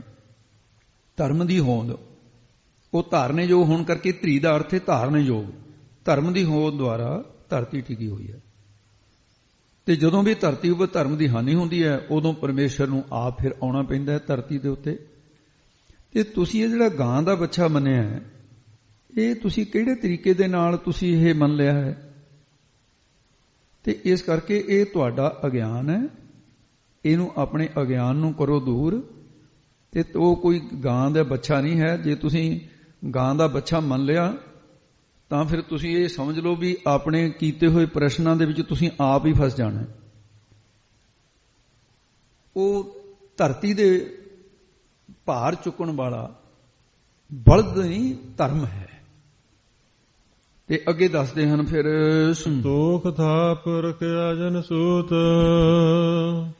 ਕਹਿੰਦੇ ਜਿਸ ਪ੍ਰਭੂ ਨੇ ਸਾਰੇ ਜਗਤ ਨੂੰ ਸੂਤ ਮਰਿਆਦਾ ਵਿੱਚ ਤੇ ਉਹ ਪ੍ਰਬੰਧ ਨੂੰ ਧਰਮ ਰੂਪੀ ਬਲਦ ਦੇ ਉੱਪਰ ਸੰਤੋਖ ਦੇ ਨਾਲ ਸਥਾਪਨਾ ਕੀਤੀ ਹੋਈ ਹੈ। ਇਹ ਸੰਤੋਖ ਦੇ ਨਾਲ ਉਹਨੇ ਸਾਰਾ ਇਸ ਨੂੰ ਬੰਨ ਕੇ ਰੱਖਿਆ ਹੋਇਆ। ਸੂਤ ਨਾਮ ਮਰਿਆਦਾ ਦਾ ਜਾਣਨਾ। ਜੇ ਕੋ ਬੁੱਝੈ ਹੋਵੇ ਸਚਿਆਰ। ਜੇ ਕੋਈ ਇਸ ਭੇਦ ਨੂੰ ਬੁੱਝੇ ਸਮਝ ਲੈਂਦਾ ਹੈ, ਉਹ ਸਚਿਆਰ ਕੌਣ ਹੈ? ਪਰਮਾਤਮਾ, ਉਹਦਾ ਰੂਪ ਹੋ ਜਾਂਦਾ ਹੈ। ਇਸੇ ਤੋਂ ਜੇ ਕੋਈ ਇੰਨੀ ਵਿਚਾਰ ਨੂੰ ਬੁੱਝ ਕੇ ਸਚਿਆਰ ਸਚਾਈ ਵਾਲਾ ਜਾਣ ਕੇ ਵੀ ਇਹ ਕਹੇ ਵੀ ਗਾਂ ਦਾ ਬੱਚਾ ਬਲਦ ਦੀ ਧਰਤੀ ਚੁੱਕੀ ਖੜਾ ਹੈ, ਤਾਂ ਫਿਰ ਮਹਾਰਾਜ ਕਹਿੰਦੇ ਅਸੀਂ ਇੱਕ ਪ੍ਰਸ਼ਨ ਕਰਦੇ ਹਾਂ। ਹੁਣ ਤੁਸੀਂ ਤਾਂ ਪ੍ਰਸ਼ਨ ਕਰ ਲਏ ਬਹੁਤ, ਹੁਣ ਮੈਂ ਇੱਕ ਪ੍ਰਸ਼ਨ ਕਰਦਾ ਜਿਹੜਾ ਤੁਸੀਂ ਬਲਦ ਦੇ ਬੱਚੇ ਵਾਲੀ ਗੱਲ ਕੀਤੀ ਹੈ। ਕਹਿੰਦੇ ਜੀ ਦੱਸੋ। ਮਹਾਰਾਜ ਸਾਹਿਬ ਨੇ ਫਿਰ ਅੱਗੇ ਪ੍ਰਸ਼ਨ ਰੂਪ ਦੇ ਪੰਕਤੀ ਉਚਾਰੀ ਹੈ। ਧਵਲੇ ਉੱਪਰ ਕੀਤਾ ਭਾਰ। ਜਿਹੜੀ ਚਿੱਟੇ ਰੰਗ ਦੇ ਬਲਦ ਨੇ ਧਰਤੀ ਚੁੱਕੀ ਹੋਈ ਹੈ, ਕਹਿੰਦੇ ਉਹਦੇ ਉੱਪਰ ਕਿੰਨਾ ਕੁ ਭਾਰ ਵਜਨ ਹੋਊਗਾ? ਧਰਤੀ ਦਾ ਕਿਤੇ ਥੋੜਾ ਭਾਰ ਹੈ। ਤੇ ਫਿਰ ਉਹ ਬਲਦ ਕਿੰਨਾ ਬਲਵਾਨ ਹੋਊਗਾ? ਸਿੱਧੋ ਵੀ ਜਿਵੇਂ ਤੁਸੀਂ ਕਹਿੰਦੇ ਹੋ ਵੀ ਬਲਦ ਹੀ ਚੁੱਕੇ, ਫਿਰ ਤਾਂ ਬਲਦ ਬਹੁਤ ਤਕੜਾ ਹੋਣਾ ਹੈ ਜਿਹੜਾ ਐਡਾ ਬੜਾ ਭਾਰ ਚੱਕੀ ਫੜਾ ਹੈ। ਉਹ ਕਿੰਨਾ ਕੁ ਭਾਰ ਚੁੱਕ ਸਕਦਾ? ਇਹਦੀ ਵਿਚਾਰ ਕਰੋ ਵੀ ਇੱਕ ਬਲਦ ਕਿੰਨਾ ਭਾਰ ਚੁੱਕ ਸਕਦਾ। ਤੇ ਉਹ ਹੁਣ ਸੋਚਣ ਲੱਗ ਪਏ ਵੀ ਗੱਲ ਤਾਂ ਇਹ ਠੀਕ ਹੈ, ਕਿੰਨਾ ਕੁ ਬਲਵਾਨ ਹੈ। ਸਿੱਧਾ ਨੇ ਕਿਹਾ ਮਹਾਰਾਜ ਵੀ ਇਹ ਵੀ ਤਾਂ ਹੋ ਸਕਦਾ ਵੀ ਜਿੱਡੀ ਬੜੀ ਧਰਤੀ ਹੈ ਉੱਡਾ ਵੱਡਾ ਹੀ ਬਲਦ ਹੋਵੇ, ਉੱਡਾ ਸ਼ਕਤੀ ਵਾਲਾ ਹੋਵੇ। ਇਹ ਸੁਣ ਕੇ ਮਹਾਰਾਜ ਕਹਿਣ ਲੱਗੇ ਸਿੱਧੋ ਇਹ ਗੱਲ ਮੰਨਣ ਵਾਲੀ ਤਾਂ ਨਹੀਂ ਹੈ।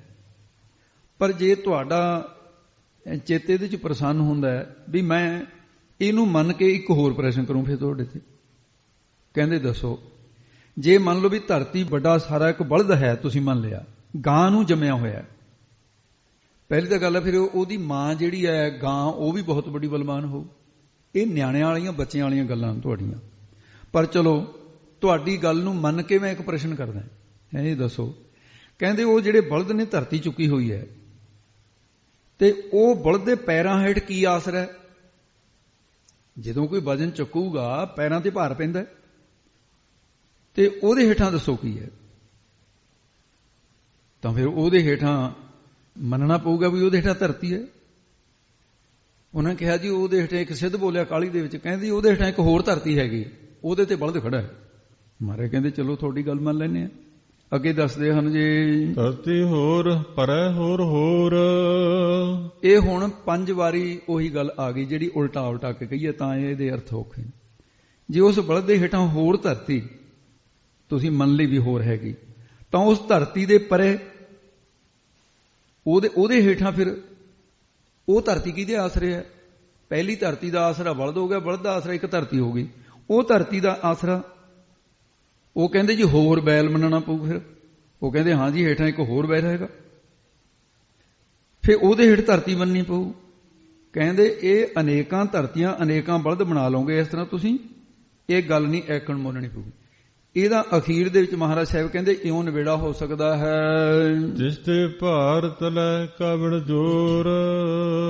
ਕਹਿੰਦੇ ਹੁਣ ਅਸੀਂ ਤੁਹਾਨੂੰ ਪੁੱਛਦੇ ਹਾਂ ਵੀ ਸਭ ਤੋਂ ਹੇਠਲੀ ਧਰਤੀ ਜਾਂ ਸਭ ਤੋਂ ਹੇਠਲਾ ਬਲਦ, ਅਖੀਰ ਤੋਂ ਪਹੁੰਚ ਜਾਓ ਵੀ ਉਹ ਦੱਸੋ ਕਿਹਦੇ ਆਸਰੇ ਖੜਾ ਹੈ? ਤਿਸ ਤੇ ਭਾਰ ਤਲੈ ਕਵਣ ਜੋਰ। ਉਹ ਬਲਦ ਦੇ ਤਲੇ ਹੇਠਾਂ ਕਵਣ ਕਿਹਦਾ ਜੋਰ ਹੈ, ਬਲ ਆਸਰਾ? ਉਹ ਬਲਦ ਕਿਹਦੀ ਆਸਰੇ ਹੈ ਜਿਹੜਾ ਸਾਰੀਆਂ ਧਰਤੀਆਂ ਤੋਂ ਹੇਠਾਂ? ਸਿੱਧਾ ਨੇ ਕਿਹਾ ਮਹਾਰਾਜ ਵੀ ਹੋ ਸਕਦਾ ਹੈ ਉਹ ਧੌਲ ਬਲਦ ਆਪਣੇ ਆਪ ਹੀ ਸਹਾਰੇ ਖੜਾ ਹੋਵੇ। ਮਹਾਰਾਜ ਕਹਿੰਦੇ ਸਿੱਧੋ ਐਕਣ ਨਹੀਂ ਗੱਲ ਚਲੇਗੀ, ਇਹਦੇ 'ਚ ਇੱਕ ਦੋਸ਼ ਆਏਗਾ। ਉਹਨੂੰ ਕਹਿੰਦੇ ਆਤਮ ਆਸਰੇ, ਵਿਦਵਾਨ ਕਹਿੰਦੇ ਆਤਮ ਆਸਰੇ ਦੋਸ਼ ਆਏਗਾ। ਕੋਈ ਵੀ ਵਸਤੂ ਆਪਣੇ ਆਸਰੇ ਨਹੀਂ ਖੜੀ ਹੋ ਸਕਦੀ। ਬਿਰਸ਼ ਖੜੇ ਨੇ ਉਹਦੇ ਹੇਠਾਂ ਜੜਾਂ ਨੇ, ਮਕਾਨ ਖੜਾ ਉਹਦੇ ਹੇਠਾਂ ਨਹੀਂ ਹੈ। ਸਿੱਧੇ ਨੇ ਕਿਹਾ ਮਹਾਰਾਜ ਜੇਕਰ ਐਸੀ ਗੱਲ ਹੈ ਤਾਂ ਫਿਰ ਬਲਦ ਕਿਸੇ ਹੋਰ ਧਰਤੀ ਦੇ ਆਸਰੇ ਖੜਾ ਹੋਊਗਾ, ਜਿਵੇਂ ਪਿੱਛੇ ਕਿਹਾ ਸੀ, ਉਹਦਾ ਹੀ ਅਰਥ ਦੁਬਾਰੇ ਹੈ। ਤਾਂ ਗੁਰੂ ਸਾਹਿਬ ਨੇ ਕਿਹਾ ਸਿੱਧੋ ਜੇ ਧਰਤੀ ਕਿਸੇ ਹੋਰ ਦੇ ਆਸਰੇ ਬਲਦ ਦੇ ਖੜੀ ਹੈ, ਤੇ ਜਿਵੇਂ ਤੁਸੀਂ ਇਹ ਕਹਿ ਰਹੇ ਹੋ, ਤੇ ਇੱਕ ਸਿੱਧ ਬੋਲਿਆ ਸੀ ਨਾ ਪਰ ਇੱਕ ਹੋਰ ਧਰਤੀ ਹੈ ਹੋਰ। ਜੇ ਪਹਿਲੇ ਦੇ ਆਸਰੇ ਦੂਜੀ ਧਰਤੀ ਖੜੀ ਹੈ ਤਾਂ ਸਤਿਗੁਰੂ ਮਹਾਰਾਜ ਨੇ ਕਿਹਾ ਜੇ ਪਹਿਲੇ ਬਲਦ ਨੂੰ ਦੂਜੇ ਦੇ ਆਸਰੇ, ਦੂਜੇ ਬਲਦ ਨੂੰ ਪਹਿਲੇ ਦੇ ਆਸਰੇ ਮੰਨਾਂਗੇ ਤਾਂ ਅੰਨਿਓ ਅੰਨੇ ਆਸਰੇ ਦੋਸ਼ ਆਏਗਾ। ਇਹ ਦੋਸ਼ ਦੀ ਨਿਵਰਤੀ ਲਈ ਸਿੱਧਾਂ ਨੇ ਕਿਹਾ ਇੱਕ ਹੋਰ ਤੀਜੀ ਧਰਤੀ ਮੰਨ ਲਵਾਂਗੇ, ਬੈਲ ਉਹਦੇ ਆਸਰੇ ਹੈ। ਮਹਾਰਾਜ ਕਹਿੰਦੇ ਫਿਰ ਇਹ ਪਹਿਲਾ ਬੈਲ ਦੂਜੇ ਦੇ ਆਸਰੇ, ਦੂਜਾ ਬੈਲ ਤੀਜੇ ਦੇ ਆਸਰੇ, ਤੀਜਾ ਪਹਿਲੇ ਦੇ ਆਸਰੇ। ਜੇ ਇਸ ਪ੍ਰਕਾਰ ਮੰਨੋਗੇ ਚੱਕਰ ਦਾ ਦੋਸ਼ ਆਊਗਾ। ਇਹ ਦੋਸ਼ ਦੀ ਨਿਵਰਤੀ ਵਾਸਤੇ ਸਿੱਧਾਂ ਨੇ ਅਸੀਂ ਇੱਕ ਹੋਰ ਬਲਦ ਮੰਨਾਂਗੇ, ਉਹਦੇ ਆਸਰੇ ਧਰਤੀ ਖੜੀ ਹੈ। ਮਹਾਰਾਜ ਕਹਿੰਦੇ ਗਿਣਦੇ ਹਾਂ ਬਹੁਤ ਗਿਣਤੀ ਹੋ ਗਈ। ਤਾਂ ਗੁਰੂ ਸਾਹਿਬ ਨੇ ਕਿਹਾ ਇਸ ਦਾ ਅਨਵਸਥਾ ਦੋਸ਼ ਆਏਗਾ। ਤੇ ਫਿਰ ਸਿੱਧਾਂ ਨੇ ਦੋਸ਼ ਦੀ ਨਿਵਰਤੀ ਲਈ ਬੋਲੇ ਅਸੀਂ ਜੀ ਪਿਛਲੇ ਨੂੰ ਆਸਰਾ ਮੰਨ ਲੈਂਦੇ ਹਾਂ ਜਿਹੜਾ ਸਭ ਤੋਂ ਪਹਿਲਾਂ ਹੈ। ਤਾਂ ਮਹਾਰਾਜ ਸਾਹਿਬ ਕਹਿੰਦੇ ਸਿੱਧੋ ਹੁਣ ਨਹੀਂ ਏਕਣ ਚੱਲਣਾ, ਇਸ ਦੇ ਨਾਲ ਪਰਾਗਲਾਪ ਦੋਸ਼ ਆਏਗਾ ਜੋ ਪਹਿਲਿਆਂ ਦਾ ਅਭਾਵ ਕਰਕੇ ਪਿਛਲੇ ਨੂੰ ਇੱਕ ਨੂੰ ਮੰਨ ਲਿਆ।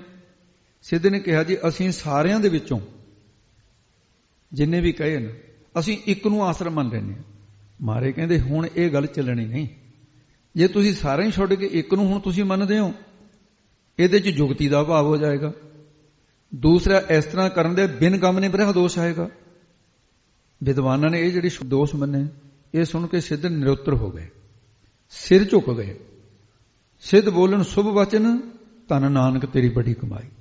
ਸਾਧੂ ਕਿਹਾ ਸਿੱਧੋ ਤੁਸੀਂ ਇਹਨਾਂ ਚੱਕਰਾਂ ਚੋਂ ਨਿਕਲੋ, ਇੱਕ ਸ੍ਰਿਸ਼ਟੀ ਦੀ ਸਚਾਈ ਜਿਹੜੀ ਹੈ ਉਹ ਇਹ ਕਬੂਲ ਕਰੋ, ਤੁਸੀਂ ਧਰਤੀ ਦਾ ਭਾਰ ਚੁੱਕਣ ਵਾਲਾ ਕੋਈ ਬਲਦ ਗਊ ਦਾ ਜਾਇਆ ਨਹੀਂ ਹੈ, ਸਗੋਂ ਦਇਆ ਦਾ ਪੈਦਾ ਕੀਤਾ ਹੋਇਆ ਧਰਮ ਰੂਪੀ ਉਹਦਾ ਪੁੱਤਰ ਬੈਲ ਉਹ ਹੈ। ਧੌਲ ਧਰਮ ਦਇਆ ਕਾ ਪੂਤ, ਹੋਰ ਕੋਈ ਬਲਦ ਨਹੀਂ ਹੈ। ਦਇਆ ਦਾ ਪੁੱਤਰ ਭਾਵ ਧਰਮ ਹੈ, ਜਿੱਥੋਂ ਦਇਆ ਉਤਪਤ ਹੋਈ ਹੈ। ਇਸ ਕਰਕੇ ਧਰਮ ਰੂਪੀ ਧੌਲ ਬਲਦ ਨੇ ਸਾਰੀ ਧਰਤੀ ਨੂੰ ਚੁੱਕਿਆ ਹੋਇਆ ਹੈ। ਇਹ ਜਿਹੜੇ 6 ਪ੍ਰਕਾਰ ਦੇ ਦੋਸ਼ ਸੀ ਨਾ, ਤੇ ਇਹਨਾਂ ਨੂੰ ਥੋੜਾ ਜਿਹਾ ਹੋਰ ਸਿਮਰਤੀ ਚ ਲੈ ਲਈਏ, ਜਿਹਦੇ ਕਰਕੇ ਥੋੜਾ ਜਿਹਾ ਸੌਖਾ ਹੋ ਜਾਊਗਾ। ਆਤਮਾਸ਼ਰੇ ਦੋਸ਼ ਕਿਹਨੂੰ ਕਹਿੰਦੇ ਨੇ? ਕਿਸੇ ਕਿਰਿਆ ਦੇ ਕਰਤਾ ਨੂੰ ਕਿਰਿਆ ਦਾ ਕਰਮ ਮੰਨ ਲਈਏ। ਜੋ ਪ੍ਰਸੰਗ ਆਪਣੇ ਆਪ ਹੀ ਭੇਜਦਾ ਹੋਵੇ ਨਾ, ਜਿੱਥੇ ਕੋਈ ਆਪ ਕਿਰਿਆ ਕਰਦਾ ਹੋਵੇ, ਆਪ ਹੀ ਕਰਮ ਹੋਵੇ, ਉਥੇ ਆਤਮਾਸ਼ਰੇ ਦੋਸ਼ ਹੁੰਦਾ ਹੈ। ਜਿਵੇਂ ਘੁਮਿਆਰ ਘੜੇ ਨੂੰ ਉਹ ਕਿਰਿਆ ਕਰਦਾ ਹੈ ਤੇ ਘੜਾ ਉਹਦਾ ਕਰਮ ਹੈ। ਕਿਰਿਆ ਦਾ ਕਰਤਾ ਕਰਮ ਪਰਸਪਰ ਭਿੰਨ ਹੁੰਦੇ ਨੇ, ਵੱਖਰੇ ਹੁੰਦੇ ਨੇ, ਪਰ ਦੋਨਾਂ ਨੂੰ ਇੱਕ ਮੰਨਣਾ, ਇਹਨੂੰ ਕਹਿੰਦੇ ਆਤਮ ਆਸਰੇ ਦੋਸ਼। ਜਿਵੇਂ ਸਿੱਧਾ ਨੇ ਧਰਤੀ ਦੇ ਮਾਮਲੇ 'ਚ ਮੰਨਿਆ। ਅੰਨਿਓ ਆਸਰੇ ਦੋਸ਼ ਕਿਹੜਾ ਹੁੰਦਾ ਹੈ? ਪਰਸਪਰ ਦੀ ਸਿੱਧੀ ਵਾਸਤੇ ਇੱਕ ਦੂਜੇ ਦੀ ਲੋੜ ਭਾਵ ਕਿਸੇ ਦੂਸਰੇ ਨੂੰ ਕਿਸੇ ਹੋਰ ਦੂਸਰੇ ਦੀ ਕਲਪਨਾ ਦੇ ਆਧਾਰ ਤੇ ਇੱਕ ਦੂਜੇ ਦੇ ਆਸਰੇ ਮੰਨਣਾ।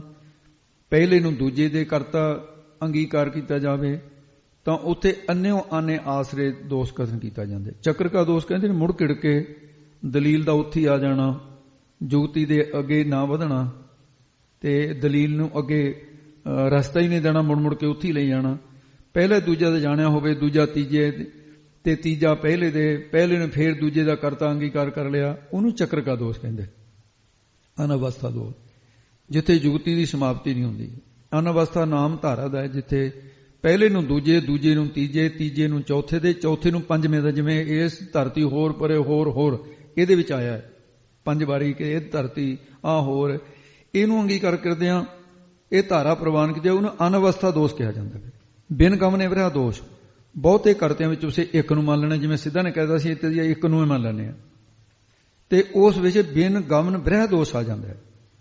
ਪ੍ਰਾਗਲੋ ਦੋਸ਼, ਜਿੱਥੇ ਕਰਤਿਆਂ ਦੀ ਧਾਰਾ ਦਾ ਪ੍ਰਵਾਹ ਹੋ ਕੇ ਇੱਕ ਕਰਤੇ ਨੂੰ ਧਾਰਾ ਦਾ ਅੰਤ ਅੰਗੀਕਾਰ ਕੀਤਾ ਜਾਵੇ ਨਾ, ਉਸ ਨੂੰ ਪਹਿਲਾਂ ਦੇ ਸਾਰੇ ਕਰਤਿਆਂ ਦਾ ਭਾਵ ਮੰਨ ਲੈਣਾ, ਪ੍ਰਾਗਲੋਭ ਦੋਸ਼ ਕਹਿੰਦੇ ਨੇ ਇਸ ਨੂੰ। ਤੋ ਇਸ ਕਰਕੇ ਮਹਾਰਾਜ ਕਹਿੰਦੇ ਸਿੱਧੋ ਇਹ ਸਾਰੇ ਚੱਕਰ ਨੂੰ ਛੱਡ ਕੇ ਤੁਸੀਂ ਸਿੱਧੀਆਂ ਗੱਲਾਂ ਕਰੋ। ਕਹਿੰਦੇ ਜੀ ਚਲੋ ਅਸੀਂ ਤੁਹਾਡੇ ਵਾਲੀ ਗੱਲ ਕਰਦੇ ਹਾਂ ਵੀ ਤੁਸੀਂ ਸਾਨੂੰ ਸਾਡੀ ਗੱਲ ਦੇ ਵਿੱਚੋਂ ਉੱਤਰ ਦੇ ਕੇ ਇਹ ਠੀਕ ਹੈ ਵੀ ਅਸੀਂ ਨਿਰੁੱਤਰ ਹੋ ਗਏ, ਪਰ ਹੁਣ ਅਸੀਂ ਇੱਕ ਗੱਲ ਪੁੱਛਦੇ ਹਾਂ, ਜਿਹੜਾ ਤੁਹਾਡਾ ਧਰਮ ਰੂਪੀ ਬਲਦ ਹੈ ਜਿਹਨੇ ਭਾਰ ਚੁੱਕਿਆ ਹੋਇਆ, ਵੀ ਬਲਦ ਪੱਠੇ ਖਾਣ ਤੋਂ ਬਿਨਾਂ, ਖੁਰਾਕ ਖਾਣ ਤੋਂ ਬਿਨਾਂ ਉਹ ਬਲਵਾਨ ਨਹੀਂ ਰਹਿ ਸਕਦਾ। ਇਹ ਤੁਹਾਡੇ ਵਾਲਾ ਜਿਹੜਾ ਧਰਮ ਰੂਪੀ ਧੌਲ ਹੈ, ਜਿਹੜਾ ਦਇਆ ਦਾ ਪੁੱਤਰ ਪੈਦਾ ਕੀਤਾ ਹੈ, ਇਹ ਫਿਰ ਕੀ ਖਾਂਦਾ ਹੈ? ਇੱਕ ਤਾਂ ਇਹ ਦੱਸੋ, ਤੇ ਕਿਹੜੇ ਪੱਠੇ ਖਾਂਦਾ ਇਹ? ਤਾਂ ਗੁਰੂ ਸਾਹਿਬ ਜੀ ਕਹਿੰਦੇ ਧਰਮ ਰੂਪੀ ਬੈਲ ਸੰਤੋਖ ਰੂਪੀ ਚਾਰਾ ਚਰਦਾ ਹੈ, ਇਹ ਸੰਤੋਖ ਦਾ ਖਾਣਾ ਖਾਂਦਾ ਹੈ। ਸੰਤੋਖ ਥਾਪ ਰੱਖਿਆ ਜਿਹਨੂੰ ਸੂਤ। ਜਿਸ ਦਇਆ ਦੇ ਪੁੱਤਰ ਨੇ ਸੰਤੋਖ ਦੁਆਰਾ ਸਾਰੀ ਸ੍ਰਿਸ਼ਟੀ ਦੀ ਮਰਿਆਦਾ ਨੂੰ ਸਥਾਪਨ ਕਰਕੇ ਇਸਤਤ ਕਰਕੇ ਰੱਖਿਆ। ਸਿੱਧ ਕਹਿਣ ਲੱਗੇ ਮਹਾਰਾਜ ਜੀ, ਤੁਸੀਂ ਪਿੱਛੇ ਕਿਹਾ ਸੀ ਵੀ ਇਹ ਜਿਹੜੇ ਕਰਤਬਾਂ ਦਾ ਅੰਤ ਨਹੀਂ ਆਉਂਦਾ, ਤੇ ਇਹ ਕਹਿ ਦਿੱਤਾ ਹੈ ਪਰ 84 ਲੱਖ ਜੂਨਾਂ ਵਾਹਿਗੁਰੂ ਦੀ ਰਚਨਾ ਹੈ, ਪਰਮੇਸ਼ਰ ਦੀ, ਤੇ ਫਿਰ ਇਹ ਜਿਹੜਾ 84 ਲੱਖ ਜੂਨਾਂ ਫਿਰ ਅੰਤ ਤਾਂ ਆ ਹੀ ਗਿਆ। ਜਦੋਂ ਇਹ ਹੱਦ ਹੀ ਹੋ ਗਈ ਨਾ ਵੀ 84 ਲੱਖ ਜੂਨ ਹੈ। ਗੁਰੂ ਸਾਹਿਬ ਜੀ ਨੇ ਫਿਰ ਉਸ ਵੇਲੇ ਫਰਮਾਨ ਕੀਤਾ, ਅੱਗੇ ਦੱਸਦੇ ਹਨ, ਜੀ ਜਾਤ ਰੰਗਾ ਕੇ ਨਾਵ। ਇਹ ਸਿੱਧੋ ਇੱਕ ਜੂਨ ਵਿੱਚ ਕਿੰਨੇ ਜੀ ਜੰਤ ਨੇ, ਜਾਤੀਆਂ ਨੇ, ਕਿੰਨੇ ਰੰਗਾਂ ਦੇ ਨੇ, ਨਾਮ ਕਿੰਨੇ ਨੇ ਉਹਨਾਂ ਦੇ ਵੱਖਰੇ ਵੱਖਰੇ। ਉਹ ਜੀ ਜੰਤ ਜਿੰਨੇ ਵੀ ਜਾਤੀਆਂ ਦੇ ਬਣਾ ਕੇ ਫਿਰ ਰੰਗਾਂ ਦੇ ਭਾਵ ਵੱਖਰੇ ਵੱਖਰੇ ਸਭ ਦੇ ਨਾਮ ਬਣਾਏ ਨੇ। ਤੇ ਇਸ ਕਰਕੇ ਸਿੱਧਾ ਨੇ ਪ੍ਰਸ਼ਨ ਕੀਤਾ, ਜੀਵਾਂ ਦੇ ਮੱਥੇ ਉੱਪਰ ਜਿਹੜਾ ਲੇਖ ਵੱਖਰੇ ਵੱਖਰੇ ਲਿਖੇ ਨੇ, ਉਹ ਨਾਮ ਨੂੰ ਫਿਰ ਉਹ ਪਰਮਾਤਮਾ ਸਾਰਿਆਂ ਨੂੰ ਜਾਣਦਾ ਵੀ ਕਿਹੜੇ ਦਾ ਲਿਖ ਕਿੱਥੇ ਕੀ ਲਿਖਿਆ। ਮਾਰੇ ਕਹਿੰਦੇ ਨੇ ਜਿਸ ਪਰਮਾਤਮਾ ਨੇ ਸੰਤੋਖ ਦੇ ਸਾਰੇ ਤੱਤਾਂ ਆਦਿ ਨੂੰ ਸੂਤ ਮਰਿਆਦਾ ਵਿੱਚ ਥਾਪ ਰੱਖਿਆ, ਸਥਾਪਨ ਕਾਇਮ ਰੱਖਿਆ ਹੈ। ਵਿਰੋਧੀ ਤੱਤ ਹੁਕਮ ਵਿੱਚ ਬੰਨੇ ਹੋਏ ਨੇ, ਇੱਕ ਦੂਜੇ ਨੂੰ ਨਾਸ ਨਹੀਂ ਕਰਦੇ। ਧਰਤੀ ਨਾਲੋਂ ਪਾਣੀ ਕਈ ਗੁਣਾ ਵੱਧ ਹੈ, ਧਰਤੀ ਨੂੰ ਡੋਬਦਾ ਨਹੀਂ। ਅਗਨੀ ਜਲ ਨੂੰ ਸੁਕਾਉਂਦੀ ਨਹੀਂ, ਤੇ ਅਗਨੀ ਨੂੰ ਹਵਾ ਨਹੀਂ ਉਡਾਉਂਦੀ, ਸਾਰੇ ਉਹਦੇ ਹੁਕਮ ਦੇ ਵੀ ਚੱਲਦੇ ਨੇ। ਭੀਤਰ ਅਗਨ ਬਨਸਪਤ ਮੌਲੀ ਸਾਗਰ ਪੰਡੈ ਪਾਇਆ। ਇਹ ਧਰਮ ਰੂਪੀ ਧੌਲ ਸੰਤੋਖ ਰੂਪੀ ਸੂਤ ਰੱਸੇ ਨਾਲ ਬੰਨਿਆ ਹੋਇਆ ਪਰਮਾਤਮਾ ਨੇ ਐਂ ਬੰਨ ਕੇ ਰੱਖਿਆ। ਸਾਰੇ ਸੰਸਾਰ ਦੀ ਮਰਿਆਦਾ ਧਰਮ ਉੱਪਰ ਆਧਾਰਿਤ ਕੀਤੀ ਹੈ, ਤੇ ਇਸ ਕਰਕੇ ਇਹਨਾਂ ਪ੍ਰਸਤੀਆਂ ਦਾ ਇਹ ਅਰਥ ਸਪਸ਼ਟ ਕਰਨ ਦੇ ਲਈ ਥੋੜਾ ਜਿਹਾ ਅਨਵੇਂ ਕਰਕੇ ਕੀਤਾ ਹੈ। ਹਾਂਜੀ ਅੱਗੇ ਦੱਸਦੇ ਨੇ, ਸਭਨਾ ਲਿਖਿਆ ਊੜੀ ਕਲਾਮ। ਇਹ ਸਿੱਧੋ ਵਾਹਿਗੁਰੂ ਦੇ ਹੁਕਮ ਕਲਮ ਬੂੜੀ ਵਗਦੀ ਹੈ ਨਾ, ਜਦੋਂ ਕਲਾਮ ਤਾਂ ਕਲਮ ਹੋ ਗਈ, ਬੂੜੀ ਵਗਦੀ ਹੈ, ਬੂੜੀ ਦਾ ਅਰਥ ਹੈ ਵਗਦੀ ਹੈ, ਤਾਂ ਉਸ ਜਿਹੜੇ ਪ੍ਰਤੱਖ ਕਲਮ ਸਿਆਹੀ ਤੋਂ ਬਿਨਾਂ ਹੀ ਇੱਕੋ ਵਾਰੀ ਸਭਨਾਂ ਦੇ ਜੀਵਾਂ ਦੇ ਮਸਤਕ ਦੇ ਉੱਤੇ ਲੇਖ ਵੱਖ-ਵੱਖ ਲਿਖੇ ਜਾਂਦੇ ਨੇ। ਇਹ ਉਹਦੇ ਹੁਕਮ ਰੂਪੀ ਹੈ। ਹੁਕਮ ਪਰਮੇਸ਼ਰ ਵਾਹਿਗੁਰੂ ਦਾ ਹੁਕਮੀ ਲਿਖਿਆ ਸਿਰਲੇਖ, ਬਿਨ ਕਲਮ ਮਸਬਾਣੀਆਂ, ਨਾ ਸ਼ਾਹੀ ਨਾ ਦੁਆਤ ਦੀ ਲੋੜੀ, ਹੱਥ ਕਲਮ ਅਗਮ ਮਸਤਕ ਲਿਖਾਵਤੀ, ਕਰੀ ਲੋਹ ਕਰਮੰ ਲਿਖਿਓ ਲੇਖ ਮਾਥੰ। ਸ੍ਰੀ ਦਸਮ। ਤੇ ਜਿਸ ਵੇਲੇ ਕਲਾਮ ਬਾਣੀ ਬੁੜੀ ਉਚਰੀ ਤੇ ਉੱਪਰ ਲੇਖ ਲਿਖਿਆ ਗਿਆ ਤਾਂ ਪ੍ਰਭੂ ਨੇ ਏਕ ਹੂੰ ਬਹੁ ਸਿਆਮਾ ਪ੍ਰਜਾਇਆ, ਤੇ ਸਾਰੇ ਜੀਵ ਪੈਦਾ ਹੋ ਗਏ। ਸਿੱਧਾ ਨੇ ਕਿਹਾ ਮਹਾਰਾਜ ਸਾਰੇ ਜੀਵਾਂ ਦੇ ਮੱਥਿਆਂ ਉੱਪਰ ਕਲਮ ਵਗਦੀ ਹੈ, ਸਾਰੀ ਸ੍ਰਿਸ਼ਟੀ ਆਪੋ ਆਪਣੇ ਲੇਖਾਂ ਹਿਸਾਬ ਕਿਤਾਬ ਦੇ ਵਿੱਚ ਆ ਗਈ। ਫਿਰ ਤਾਂ ਆਏਗੀ ਹਿਸਾਬ ਕਿਤਾਬ ਚ। ਮਾਰੇ ਕਹਿੰਦੇ ਨੇ ਸਿੱਧੋ ਇਹ ਚਤਰਾਈ ਹੁਣ ਕੰਮ ਚੱਲਣਾ ਨਹੀਂ, ਚਤਰਾਈ ਨਾਲ ਤੁਹਾਡਾ ਐਕਣ ਨਹੀਂ ਗੱਲ ਬਾਣੀ ਜਿਹੜੀਆਂ ਚਤਰਾਈਆਂ ਕਰਦੇ ਹੋ ਤੁਸੀਂ। ਅੱਗੇ ਤੋਂ ਉਚਾਰਨ ਕਰਕੇ ਦੱਸਦੇ ਨੇ ਇਹੋ ਲੇਖਾ ਲਿਖ ਜਾਣ ਕੋਏ, ਇਹੋ ਇਹ ਪ੍ਰਲਬਧ ਰੂਪੀ ਲਿਖ ਲੇਖਾ ਜਿਹਦੇ ਅਨੁਸਾਰ ਸਾਨੂੰ ਦੁੱਖ ਸੁੱਖ ਮਿਲਦੇ ਨੇ। ਲੇਖ ਨੂੰ ਜੇਕਰ ਕੋਈ ਜਾਣਦਾ ਹੈ ਨਾ ਤਾਂ ਫਿਰ ਦੱਸੋ ਕੋਈ ਵੀ ਨਹੀਂ ਜਾਣ ਸਕਦਾ, ਕਿਉਂਕਿ ਜੇ ਕੋਈ ਕਹੇ ਕਿ ਮੈਂ ਜਾਣਦਾ ਹਾਂ ਤਾਂ ਫਿਰ ਇਹਦੇ ਉੱਤਰ ਦੀ ਮਹਾਰਾਜ ਕਹਿੰਦੇ ਹਨ ਲੇਖਾ ਲਿਖਿਆ ਕੀਤਾ ਹੋਏ। ਉਸ ਵਾਹਿਗੁਰੂ ਦਾ ਲੇਖਾ ਲਿਖਿਆ ਕੀਤਾ ਕਿੰਨਾ ਕੁ ਹੋ ਸਕਦਾ ਹੈ?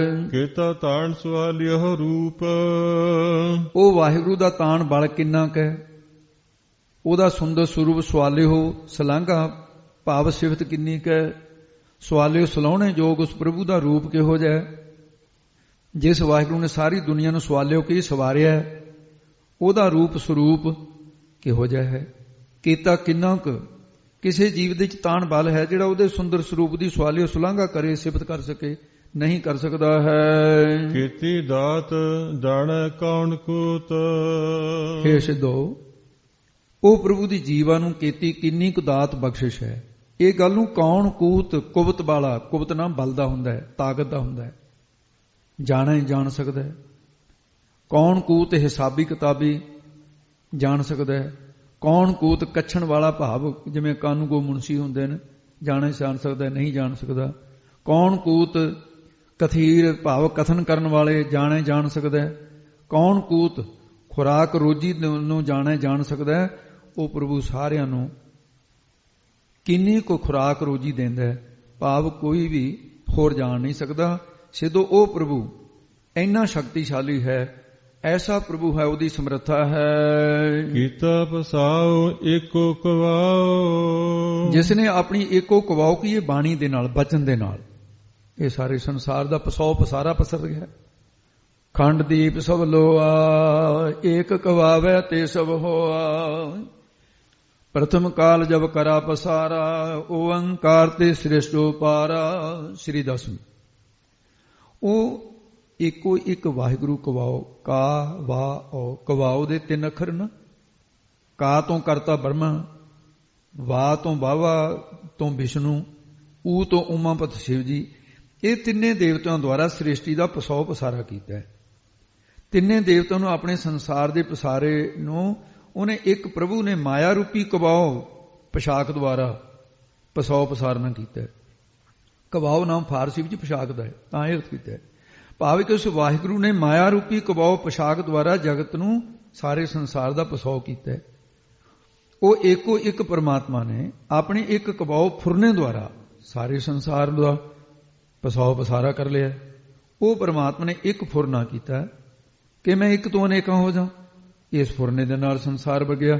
ਏਕ ਹੂੰ ਬਹੁ ਸਿਆਮ ਪ੍ਰਜਾ ਜਾਇਆ। ਤੇ ਇਸ ਪ੍ਰਕਾਰ ਦੱਸਦੇ ਹਨ ਰਿਸ਼ਤੇ ਹੋਏ ਲੱਖ ਦਰਿਆਓ। ਉਸ ਵਾਹਿਗੁਰੂ ਦੇ ਪ੍ਰਬੰਧ ਇਹ ਉਸ ਸੰਸਾਰ ਦੇ ਪ੍ਰਬੰਧ ਲਈ ਤਿਸ ਉਸ ਵਾਹਿਗੁਰੂ ਤੋਂ ਲੱਖ ਲੱਖਾਂ ਦਰਿਆਓ ਉਹਦੇ ਹੁਕਮ ਦੇ ਚ ਹੋ ਗਏ। ਨਦੀਆਂ ਹੋ ਗਈਆਂ, ਸਮੁੰਦਰ ਹੋ ਗਏ, ਪਹਾੜ ਹੋ ਗਏ, ਧਰਤੀ ਹੋ ਗਈ, ਸਾਰੀਆਂ ਚੀਜ਼ਾਂ ਪੈਦਾ ਹੋ ਗਈਆਂ। ਦਰਿਆ ਆਦਿ ਲੱਖਾਂ ਲਹਿਰਾਂ ਉੱਠਦੀਆਂ ਨੇ ਜਿਵੇਂ, ਤੇ ਉਸੇ ਤਰ੍ਹਾਂ ਫੁਰਨਿਆਂ ਤੋਂ ਲੱਖਾਂ ਬ੍ਰਹਮੰਡ ਇਹ ਹੋਂਦ ਵਿੱਚ ਆ ਗਏ। ਵਾਹਿਗੁਰੂ ਦੇ ਫੁਰਨੇ ਨੇ ਸਾਰੇ। ਤੇ ਲੱਖ ਲਖਣਾ ਕਰੋ ਕਿ ਉਸ ਵਾਹਿਗੁਰੂ ਦਰਿਆਓ ਦਰਬੀਭੂਤ ਹੈ, ਸਾਰਿਆਂ ਵਿੱਚ ਚੇਤਨ ਸਰੂਪ ਹੈ, ਹੋ ਕੇ ਚੱਲ ਰਿਹਾ, ਪਸੀਜ ਰਿਹਾ, ਪ੍ਰਸੰਨ ਹੋ ਰਿਹਾ। ਤਿਸ ਤੇ ਉਸ ਵਾਹਿਗੁਰੂ ਤੋਂ ਲੱਖਾਂ ਹੀ ਦਰਿਆਓ ਬ੍ਰਹਮੰਡ ਦਰਿਆਵ ਦੀ ਨਿਆਈ ਇਹ ਪੈਦਾ ਹੋ ਜਾਂਦੇ ਨੇ। ਕੋਟ ਬ੍ਰਹਮੰਡ ਕੋ ਠਾਕੁਰ ਸੁਆਮੀ ਸਰਬ ਜੀ ਆਕਾ ਦਾਤਾਰੇ। ਸੋ ਅੱਗੇ ਦੱਸਦੇ ਹਨ ਜੀ, ਕੁਦਰਤ ਕਵਣ ਕਹਾ ਵਿਚਾਰ। ਇਹ ਸਿੱਧੋ ਉਸ ਕੁਦਰਤ ਕਿਸ ਦੇ ਨਾਲ? ਸ਼ਕਤੀ। ਉਹਦੀ ਸ਼ਕਤੀ ਦਾ ਵਿਚਾਰ ਕਵਣ ਕੌਣ ਕਹਿ ਸਕਦਾ ਹੈ? ਕਵਣ ਕਿਸ ਵਿੱਚ ਕੁਦਰਤ ਸ਼ਕਤੀ ਹੈ ਕਿ ਉਹ ਉਹਦੇ ਵਿਚਾਰ ਨੂੰ ਕਹਿ ਸਕੇ? ਕੁਦਰਤ ਸ਼ਕਤੀ ਦਾ ਆਪ ਕੀ ਚੀਜ਼ ਹੈ? ਸ਼ਕਤੀ ਆਪ ਕੀ ਚੀਜ਼ ਹੈ ਜੋ ਪ੍ਰਭੂ ਦੇ ਵਿਚਾਰ ਨੂੰ ਕਹਿ ਸਕੇ? ਸ਼ਕਤੀ। ਤੇ ਇਹ ਕੁਦਰਤ ਜਿਹੜੀ ਹੈ ਕਾਦਰ ਦੇ ਅਧੀਨ ਹੈ, ਉਹਦਾ ਪਰਛਾਵਾਂ ਹੈ, ਉਹਦੇ ਅਧੀਨ ਹੈ। ਤੇ ਗੁਰੂ ਸਾਹਿਬ ਜੀ ਨਿਮਰਤਾ ਸਾਹਿਬ ਕਹਿੰਦੇ ਨੇ, ਹੇ ਸਿੱਧ ਪੁਰਸ਼ੋ, ਸਾਡੇ ਇਸ ਕਵਣ ਕਿਹੜੀ, ਸਾਡੇ ਵਿੱਚ ਕਿਹੜੀ ਕੁਦਰਤ ਕੀ ਇਹ ਸ਼ਕਤੀ ਹੈ ਕਿ ਅਸੀਂ ਪ੍ਰਭੂ ਦੇ ਪੂਰੇ ਵਿਚਾਰ ਨੂੰ ਕਹਿ ਸਕੀਏ? ਵਾਰਿਆ ਨਾ ਜਾਵਾ ਏਕ ਵਾਰ। ਹੇ ਸਿੱਧੋ, ਪ੍ਰਭੂ ਬੇਅੰਤ ਹੈ, ਏਕ ਵਾਰ ਇੱਕ ਬਾਲ ਰੋਮ ਮਾਤਰ ਵੀ ਵਾਰਿਆ ਵਰਣ ਨਹੀਂ ਕੀਤਾ ਜਾ ਸਕਦਾ। ਇੱਥੇ ਬਾਰ ਰਾਰਾ ਅੱਖਰ ਹੈ ਨਾ, ਇਹਨੂੰ ਸਵਰਨੀ ਮੰਨ ਕੇ ਲੱਲਿਆ ਇਹਦਾ ਸਥਾਨ ਲੈ ਜਾਂਦਾ ਹੈ ਵਿਆਕਰਨ ਦੇ ਅਨੁਸਾਰ, ਤੇ ਇਸ ਕਰਕੇ ਬਾਲ ਅਰਥ ਕੀਤਾ ਹੈ। ਉਹ ਰੋਮ ਮਾਤਰ ਵੀ ਵਰਣ ਨਹੀਂ ਹੋ ਸਕਦਾ। ਵਰਣ ਨਾ ਸਾਕੋ ਏਕ ਟੁਲੇ ਰਹਿ। ਮੈਂ ਉਸ ਇੱਕ ਵਾਰੀ ਨਹੀਂ, ਮਹਾਰਾਜ ਕਹਿੰਦੇ ਜਾਵਾਂ, ਵਾਰਿਆ ਨਾ ਜਾਵਾਂ, ਬਲਿਹਾਰ ਨਹੀਂ ਜਾ ਸਕਦਾ। ਅਨੇਕਾਂ ਵਾਰੀ, ਇੱਕ ਵਾਰੀ ਨਹੀਂ, ਅਨੇਕਾਂ ਵਾਰ ਬਲਿਹਾਰ ਜਾਂਦਾ ਹਾਂ। ਮੈਂ ਉਸ ਵਾਹਿਗੁਰੂ ਦੇ ਇੱਕ ਵਾਰ ਇੱਕ ਦਿਨ ਵਿੱਚ ਵਾਰਿਆ ਕੁਰਬਾਨ ਨਹੀਂ ਜਾਂਦਾ, ਸਗੋਂ ਹਰ ਰੋਜ਼ ਬਲਿਹਾਰ ਜਾਂਦਾ। ਗੁਰਮੁਖ ਇੱਕ ਵਾਰ ਵਾਰੀ ਸਤਸੰਗਤ ਰੂਪੀ ਤੇ ਵਾਰਿਆ ਬਾਰ ਜਮਾ ਆ, ਵਾਰ ਵਾੜ ਹੱਦ ਦੇ ਬਾਰ ਦਰਵਾਜ਼ੇ ਵਿੱਚ ਆ ਗਿਆ, ਉਹ ਮੁੜ ਕੇ ਨਾ ਜਾਵਾ, ਆਗਾ ਵਗਨ ਚ ਨਹੀਂ ਜਾਂਦਾ ਹੈ। ਹੇ ਸਿੱਧੋ, ਤੁਹਾਡਾ ਵਾਰਿਆ ਵਰਜਨ ਕੀਤਾ ਹੋਇਆ, ਉਹ ਰੋਕਦੇ ਸੀ ਨਾ ਮਹਾਰਾਜ ਸੱਚਖੰਡ ਨੂੰ ਜਾਂਦੇ ਸੀ ਇਸ ਰਸਤੇ, ਮੈਂ ਪਰਮੇਸ਼ਰ ਦਾ ਜਸ ਉਚਾਰਨ ਕਰਤੋਂ ਤੁਹਾਡਾ ਰੋਕਿਆ ਰੁਕੂ ਨਹੀਂ, ਇਸੇ ਰਸਤੇ ਸੱਚਖੰਡ ਜਾਊਂ। ਫੇਰ ਸਿੱਧਾ ਨੇ ਪੁੱਛਿਆ ਸੀ, ਮਹਾਰਾਜ ਵਾਹਿਗੁਰੂ ਬੇਅੰਤ ਹੈ, ਅਕਥ ਹੈ, ਉਹਦੀ ਪ੍ਰਾਪਤੀ ਲਈ ਸਾਨੂੰ ਕੀ ਕਰਨਾ ਚਾਹੀਦਾ ਹੈ? ਤਾਂ ਮਹਾਰਾਜ ਸਾਹਿਬ ਨੇ ਕਹਿੰਦੇ, ਹੇ ਸਿੱਧ ਪੁਰਸ਼ੋ, ਉਸ ਬੇਅੰਤ ਪ੍ਰਭੂ ਦੀ ਤਾਈ ਇਹ ਕਹਿਣਾ ਬਣਦਾ ਹੈ, ਜੋ ਤੁਧ ਭਾਵੈ ਸਾਈ ਭਲੀ ਕਾਰ। ਹੇ ਵਾਹਿਗੁਰੂ, ਜੋ ਤੈਨੂੰ ਭਾਉਂਦੀ ਹੈ ਨਾ ਕਿਰਤ, ਤੇ ਜੋ ਤੈਨੂੰ ਭਾ ਰਹੀ ਹੈ ਸਾਈ, ਉਹੀ ਸਾਡੇ ਲਈ ਭਲੀ ਚੰਗੀ ਹੈ। ਪ੍ਰਭੂ ਦੇ ਕੀਤੇ ਤੇ ਕਿੰਤੂ ਨਾ ਕਰੋ। ਜੋ ਤੁਧ ਤੁਹਾਨੂੰ ਭਗਤੀ ਰੂਪੀ ਕਾਰ ਕਿਰਤ ਭਾਵੈ ਭਾਉਂਦੀ ਹੈ, ਸਾਡੇ ਲਈ ਉਹੀ ਕਾਰ ਕਰਨੀ ਚੰਗੀ ਹੈ, ਭਲੀ ਹੈ। ਸਿੱਧੋ ਸਾਨੂੰ ਭਗਤੀ ਕਰਨੀ ਚਾਹੀਦੀ ਹੈ। ਜੋ ਤਿਸ ਭਾਵ ਹੈ ਨਾਨਕਾ ਸਾਈ ਗੱਲ ਚੰਗੀ, ਜਾਪ ਤਾਪ ਭਗਤ ਸਾ ਪੂਰੀ, ਜੋ ਪ੍ਰਭ ਕੈ ਮਨ ਭਾਈ ਉਹੀ ਚੰਗੀ ਹੈ ਜੀ। ਤੂੰ ਸਦਾ ਸਲਾਮਤ ਨਿਰੰਕਾਰ। ਇਹ ਸਿੱਧੋ ਉਸ ਕਰਤੇ ਪ੍ਰਭੂ ਦੇ ਲਈ, ਉਸ ਕਰਤੇ ਪ੍ਰਭੂ ਵਾਸਤੇ ਸਾਡਾ ਇਹੀ ਕਹਿਣਾ ਬਣਦਾ, ਹੈ ਨਿਰੰਕਾਰ ਨਿਰਾਕਾਰ। ਪ੍ਰਭੂ ਜੀ ਤੂੰ ਸਦਾ ਕੀ ਹਮੇਸ਼ਾ ਸਲਾਮਤ ਨਾਮ ਹੈ, ਇਸਤਿਤ ਰੂਪ ਹੈ। ਹੇ ਨਿਰੰਕਾਰ ਨਿਰਾਕਾਰ ਪ੍ਰਭੂ ਜੀ, ਤੁਸੀਂ ਸਦਾ ਹਮੇਸ਼ਾ ਹੀ ਭਾਵ ਭੂਤ ਕਾਲ, ਵਰਤਮਾਨ, ਭਵਿੱਖਤ ਕਾਲ ਵਿੱਚ ਸਲਾਮਤ ਕਾਇਮ ਰਹਿਣ ਵਾਲੇ ਹੋ। ਜੈਸਾ ਕਿ ਕਾਇਮ ਦੈਮ ਸਦਾ ਪਾਤਸ਼ਾਹੀ, ਦੋਮ ਨਾ ਸੇਮ ਏਕ ਸੋ ਆਹੀ। ਇਸ ਪ੍ਰਕਾਰ ਪ੍ਰਭੂ ਦੇ ਭਾਣੇ ਨੂੰ ਮੰਨੀਏ, ਅੱਗੇ ਬੇਨਤੀ ਕਰੀਏ, ਸਿਫਤਾਂ ਕਰੀਏ, ਉਹ ਪਰਮਾਤਮਾ ਦੀ ਸਿਖਿਆਤਾਕਾਰ ਹੋ ਜਾਂਦੀ ਹੈ। ਤੇ ਇਸ ਤੋਂ ਬਾਅਦ ਜਿਹੜਾ ਸੱਤਵਾਂ ਅਰਥ ਹੈ, ਉਹ ਸਾਰੀ ਪੌੜੀ ਦਾ ਹੀ ਸਮੁੱਚੇ ਰੂਪ ਵਿੱਚ ਹੋਊਗਾ।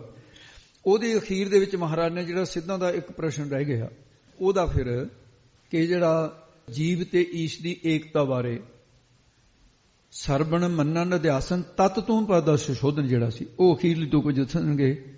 ਤੇ ਆਓ ਜਿਸ ਪ੍ਰਕਾਰ ਇਹ ਵਿਚਾਰ ਅੱਗੇ ਫਿਰ ਪੰਜ ਪ੍ਰਮਾਣ ਦੀ ਤੁਕ ਫਿਰ ਇਤੋਂ ਕਰਕੇ ਸਾਰੇ ਸ਼ਬਦ ਦੇ ਸੰਖੇਪ ਨਾਲ ਅਰਥ ਹੋਣਗੇ। ਸੁਣੋ ਜੀ। ਪੰਜ ਪ੍ਰਵਾਨ ਪੰਜ ਪ੍ਰਧਾਨ। ਤੇ ਪਹਿਲਾਂ ਆਪਾਂ ਪੰਜ ਪ੍ਰਮਾਣ ਦੀ ਗੱਲ ਲੈਂਦੇ ਹਾਂ, ਕਿਉਂਕਿ ਇਹਦੇ ਅਰਥ ਜ਼ਿਆਦਾ ਨੇ। ਇਹਦੇ ਪੰਜ ਸ਼ਬਦ ਆਇਆ ਹੈ ਤੇ ਕੋਸ਼ਾਂ ਦੇ ਵਿੱਚ ਪੰਜ ਦੇ ਕਈ ਅਰਥ ਮਿਲਦੇ ਨੇ। ਪੰਜ ਦਾ ਅਰਥ ਇੱਕ ਤਾਂ ਹੈ ਫੈਲਿਆ ਹੋਇਆ, ਵਿਦਾਂਤ ਤੁਨਾ ਸਮ ਪੰਜ ਦਾ ਨਾਮ ਹੈ ਚੇਤਨ। ਤੇ ਕਾਵ ਰਚਨਾ ਦੇ ਅਨੁਸਾਰ ਪੰਜ ਨਾਮ ਜਿਹੜਾ ਫੈਲਾਉਣ ਵਾਲੇ ਦਾ, ਪੰਜਾਬੀ ਭਾਸ਼ਾ ਦੇ ਵਿੱਚ ਪੰਚਮੁਖੀ ਨੂੰ ਕਹਿੰਦੇ ਨੇ। ਅੱਗੇ ਹੈਗਾ ਪ੍ਰਵਾਨ, ਪਰ ਜਮਾ ਮਾਨ। ਪਰ ਦੇ ਵੀ ਕਈ ਅਰਥ ਹਨ। ਪਰ ਨਾਮ ਦੁਸ਼ਮਣ ਦਾ ਵੀ ਹੈ, ਪਰ ਨਾਮ ਪਰੇ ਦਾ ਵੀ ਹੈ ਦੂਜਾ ਅਰਥ, ਪਰ ਨਾਮ ਉਤਕ੍ਰਿਸ਼ਟਾ ਦਾ ਤੀਜਾ ਅਰਥ, ਪਰ ਨਾਮ ਖੰਭਾਂ ਦਾ ਪੰਛੀ ਦੇ ਜਿਵੇਂ ਪਰ ਹੁੰਦੇ ਨੇ। ਅੱਗੇ ਹੈਗਾ ਬਾਣ, ਪਰ ਜਮਾ ਬਾਣ, ਪੰਚ ਪਰ ਬਾਣ, ਤਿੰਨਾਂ ਦੇ ਪਦਾਂ ਦੇ ਅਰਥ ਨੇ ਇਹ। ਬਾਣ ਨਾਮ ਤੀਰ ਦਾ, ਬਾਣ ਨਾਮ ਦੁੱਖ ਦਾ, ਬਾਣ ਨਾਮ ਆਦਤ ਦਾ, ਬਾਣ ਨਾਮ ਮੰਜੇ ਦਾ ਜਿਵੇਂ ਬੁਣਿਆ ਜਾਂਦਾ ਬਾਣ ਰਸੀ। ਇਹ ਸਾਰੇ ਅਰਥ ਢੁਕਦੇ ਨੇ। ਪੰਜ ਜੋ ਸਾਰਿਆਂ ਨੂੰ ਫੈਲਾਉਣ ਵਾਲਾ, ਪ੍ਰਫੁੱਲਿਤ ਕਰਨ ਵਾਲਾ ਕੌਣ? ਚੇਤਨ ਸਰੂਪ ਵਾਹਿਗੁਰੂ। ਉਹ ਸਾਰਿਆਂ ਵਿੱਚ ਫੈਲਿਆ ਹੋਇਆ ਚੇਤਨ ਸਰੂਪ ਹੈ, ਸਾਰਿਆਂ ਵਿੱਚ ਵਿਆਪਕ ਹੈ। ਉਹ ਸਾਰੇ ਪ੍ਰਪੰਚ ਰੂਪ ਹੈ। ਪੰਜ ਚੇਤਨ ਅਤੇ ਬਾਣ ਦੁੱਖਾਂ ਤੋਂ ਪਰੇ ਹੈ। ਉਹਦੇ ਸਰੂਪ ਵਿੱਚ ਕੋਈ ਦੁੱਖ ਕਲੇਸ਼ ਨਹੀਂ, ਸਦਾ ਸੱਚਦਾਨੰਦ ਸਰੂਪ ਹੈ। ਉਹ ਪੰਜ ਚੇਤਨ ਪਰਪਰਾ ਉਤਕ੍ਰਿਸ਼ਟ ਹੈ ਤੇ ਵਾਹਿਗੁਰੂ ਕਾਲ ਰੂਪੀ ਬਾਣ ਕੀ ਤੀਰ ਤੋਂ ਪਰੇ ਹੈ। ਉਸ ਨੂੰ ਕਾਲ ਰੂਪੀ ਤੀਰ ਪੋ ਨਹੀਂ ਸਕਦਾ। ਪ੍ਰਮਾਣ ਰੂਪ ਸੂਖਮ ਤੋਂ ਸੂਖਮ ਰੂਪ ਵਾਹਿਗੁਰੂ ਸੂਖਮ ਤੇ ਸੂਖਮ ਕਰ ਚੀਨੇ। ਪਰਪਰਾ ਰੂਪ ਪੰਚਮੁਖੀ ਹੈ। ਪਰ ਨਾਮ ਦੁਸ਼ਮਣ ਦਾ ਹੁੰਦਾ ਹੈ, ਬਾਣ ਨਾਮ ਤੀਰ ਦਾ। ਜਿਹੜਾ ਭਗਤਾਂ ਦਾ ਵਿਰੋਧੀ ਹੋਵੇ ਨਾ, ਉਹਨਾਂ ਨੂੰ ਤੀਰ ਦੀ ਤਰ੍ਹਾਂ ਉਹਨਾਂ ਦੇ ਹਿੱਕ 'ਚ ਵੱਜਦਾ ਹੈ। ਜੇ ਕੋ ਸਰਸੰਦਾ ਜਨ ਉੱਪਰ, ਫਿਰ ਉਲਟੋ ਤਿਸੇ ਲਗਾਵੇਗੋ, ਉਲਟਾ ਉਸੇ ਨੂੰ ਮਾਰਦਾ। ਫਿਰ ਹਰ ਜੁਗ ਜੁਗ ਭਗਤੋ ਪਾਇਆ ਪੈ ਰੱਖਦਾ ਹੈ ਰਾਮ ਰਾਜੇ। ਹਰਨਾਸ਼ ਦੁਸ਼ਟ ਹਰ ਮਾਰਿਆ ਪ੍ਰਹਲਾਦ ਤਰਾਇਆ। ਨਰਸਿੰਘ ਦਾ ਰੂਪ ਧਾਰਨ ਕਰਕੇ ਰੱਖਿਆ ਕੀਤੀ, ਹਰਨਾਕਸ਼ ਦੁਸ਼ਟ ਨੂੰ ਮਾਰ ਦਿੱਤਾ।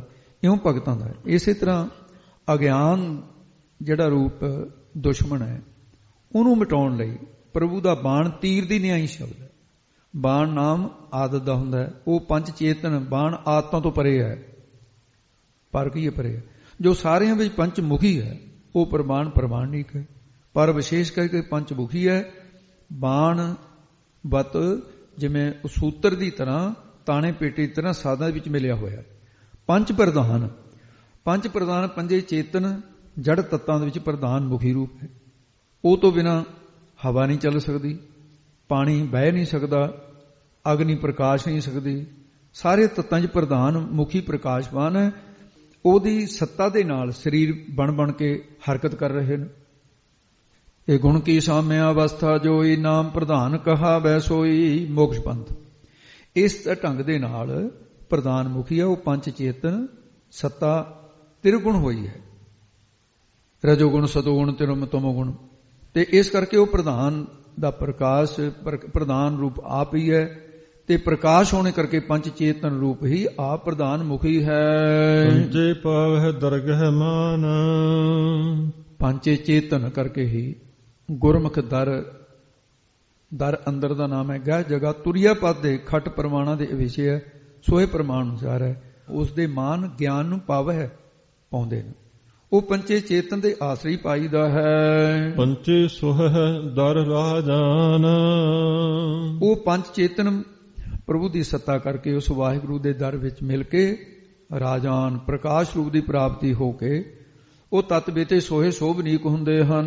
ਪੰਚਾ ਕਾ ਗੁਰ ਏਕ ਧਿਆਨ, ਪੰਜ ਸ੍ਰੇਸ਼ਟ ਵਾਹਿਗੁਰੂ ਦਾ ਮਿਲਾਪ ਏਕ ਇੱਕ ਪੂਰਨ ਗੁਰੂ ਜਿਹੜਾ ਹੈ ਸਤਿਗੁਰਾਂ ਦੁਆਰਾ ਨਾਮ ਦੇ ਧਿਆਨ ਕਰਕੇ ਹੁੰਦਾ ਹੈ। ਇਸ ਕਰਕੇ ਸਤਿਗੁਰਾਂ ਦੇ ਦਿੱਤੇ ਹੋਏ ਉਪਦੇਸ਼ ਦਾ ਧਿਆਨ ਕਰਨਾ ਹੁੰਦਾ ਹੈ। ਉਹ ਪੰਜ ਸ੍ਰੇਸ਼ਟ ਧਿਆਨ ਚੇਤਨ ਸਰੂਪ ਪ੍ਰਭੂ ਦੇ ਅੰਦਰ ਉਹਦੇ ਵਿੱਚ ਬਿਰਤੀ ਨੂੰ ਟਿਕਾਉਂਦੇ ਰਹਿੰਦੇ। ਗੁਰ ਚੇਤਨ ਸਰੂਪ ਹੋ ਜਾਈਦਾ। ਜਿਹੜਾ ਧਿਆਨ ਟਿਕਾਉਂਦਾ ਉਹਦਾ ਰੂਪ ਹੀ ਬਣ ਜਾਂਦਾ। ਪੰਚਾ ਚੇਤਨ ਨੇ ਹੀ ਗੁਰੂ ਸਰੂਪ ਧਾਰਨ ਕੀਤਾ ਹੋਇਆ ਹੈ। ਉਹ ਚੇਤਨ ਦਾ ਸਰੂਪ ਹੈ। ਗੁਰੂ ਨਾਨਕ ਦੇਵ ਗੋਬਿੰਦ ਰੂਪ ਆਪ ਨਾਰਾਇਣ ਕਲਾ ਧਰ ਜਗ ਮੈਂ ਪਰਵਰਿਓ, ਨਿਰੰਕਾਰ ਆਕਾਰ ਜੋਤ ਜਗ ਮੰਡਲ ਕਰਿਓ।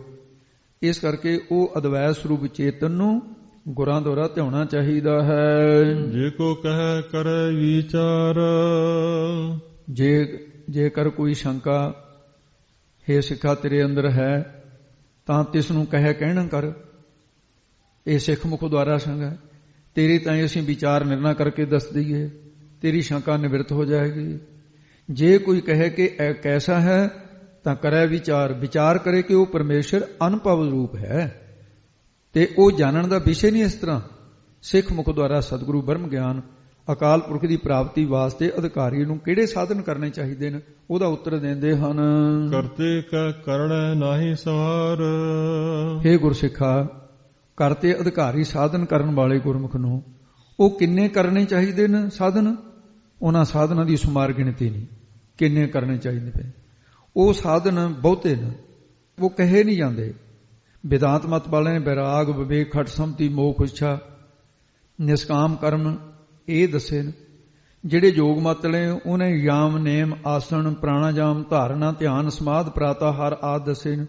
ਪੂਰਵ ਮਾਸਾਂ ਵਾਜੇ ਨਿਤ, ਨਿਮਿਤ, ਪ੍ਰਾਸ਼ਚਿਤ ਤੇ ਕਾਮਕ ਤੇ ਵਿਧੀ ਕਰਮ ਇਹ ਦੱਸੇ ਨੇ।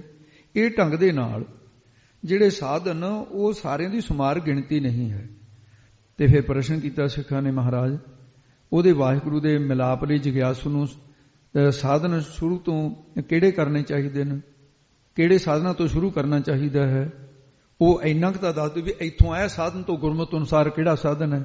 ਉਹ ਦੱਸਦੇ ਹਨ, ਧੌਲ ਧਰਮ ਦਇਆ ਕਾ ਪੂਤ, ਸੰਤੋਖ ਥਾਪ ਰਖਿਆ ਜਨ ਸੂਤ। ਇਹ ਜਿਗਿਆਸੂ ਗੁਰਸਿੱਖ, ਦਇਆ ਦਾ ਪੁੱਤਰ, ਧਰਮ ਦਾ ਧਾਰਨੀ ਹੋਣਾ, ਧੌਲ ਉਜਲ ਭਾਵ ਨਿਸ਼ਕਾਮ ਕਰਮ ਕਰਨੇ, ਜਿਸਨੇ ਸੰਤੋਖ ਆਦਿਕ ਸ਼ੁਭ ਗੁਣ ਧਰਮ ਦੀ ਸੂਤ ਮਰਿਆਦਾ ਦੇ ਵਿੱਚ ਥਾਪ ਸਥਾਪਨ ਕਰਕੇ ਰੱਖਣਾ ਕੀਤਾ। ਸੰਤੋਖ ਬ੍ਰਹਮ ਗਿਆਨ ਦਾ ਨਿਸ਼ਾਨ ਹੈ। ਜਿਵੇਂ ਨਿਰਧੂਮ ਭਾਵ ਧੂਏ ਤੋਂ ਬਿਨਾ ਅਗਨੀ ਪ੍ਰਕਾਸ਼ ਰੂਪ ਅਗਨੀ ਹੁੰਦੀ ਹੈ ਨਾ, ਇਸ ਤਰ੍ਹਾਂ ਲੋਭ ਤੋਂ ਬਿਨਾ, ਲੋਭ ਰੂਪ ਧੂਆਂ ਤੋਂ ਰਹਿਤ ਬ੍ਰਹਮ ਗਿਆਨ ਹੈ ਜਿਹੜਾ, ਉਹ ਪ੍ਰਕਾਸ਼ ਸਹਿਤ ਹੈ। ਇਹ ਪੂਰਨ ਸੰਤੋਖ ਹੈ। ਪਰਮੇਸ਼ਰ ਦੇ ਮਿਲਾਪ ਦੀ ਇਹ ਸਾਧਨ ਕਰਨਾ ਚਾਹੀਦਾ ਹੈ। ਜੇ ਕੋ ਬੁੱਝੈ ਹੋਵੇ ਸਚਿਆਰ, ਜੇ ਕੋਈ ਗੁਰਮੁਖ ਪਿਆਰਾ ਸਤਿਗੁਰਾਂ ਦੁਆਰਾ ਉਸ ਵਾਹਿਗੁਰੂ ਦੇ ਸਰੂਪ ਨੂੰ ਬੁੱਝੇ ਸਮਝ ਲਵੇ, ਤਾਂ ਉਹ ਜਿਗਿਆਸੂ ਸੱਚ ਦੀ ਪ੍ਰਾਪਤੀ ਦੇ ਚਾਨਣੇ ਵਾਲਾ ਹੋ ਜਾਂਦਾ ਹੈ। ਉਹ ਅਧਿਕਾਰੀ ਨੂੰ ਸੁੱਧ ਸਰੂਪ ਦੀ ਪ੍ਰਾਪਤੀ ਹੁੰਦੀ ਹੈ। ਧਵਲੇ ਉੱਪਰ ਕੀਤਾ ਪਹਰ, ਜਿਹੜੇ ਗੁਰਮੁਖ ਧਵਲੇ ਕੀ ਉਜਲ ਧਰਮ ਦਾ, ਉਜਲ ਧਰਮ ਭਾਵ ਕੀ ਹੈ, ਨਿਸ਼ਕਾਮ ਧਰਮ ਨੂੰ ਧਾਰਨ ਕਰਦੇ ਨੇ, ਉਹ ਆਪ ਉਜਲ ਹੋ ਜਾਂਦੇ ਨੇ।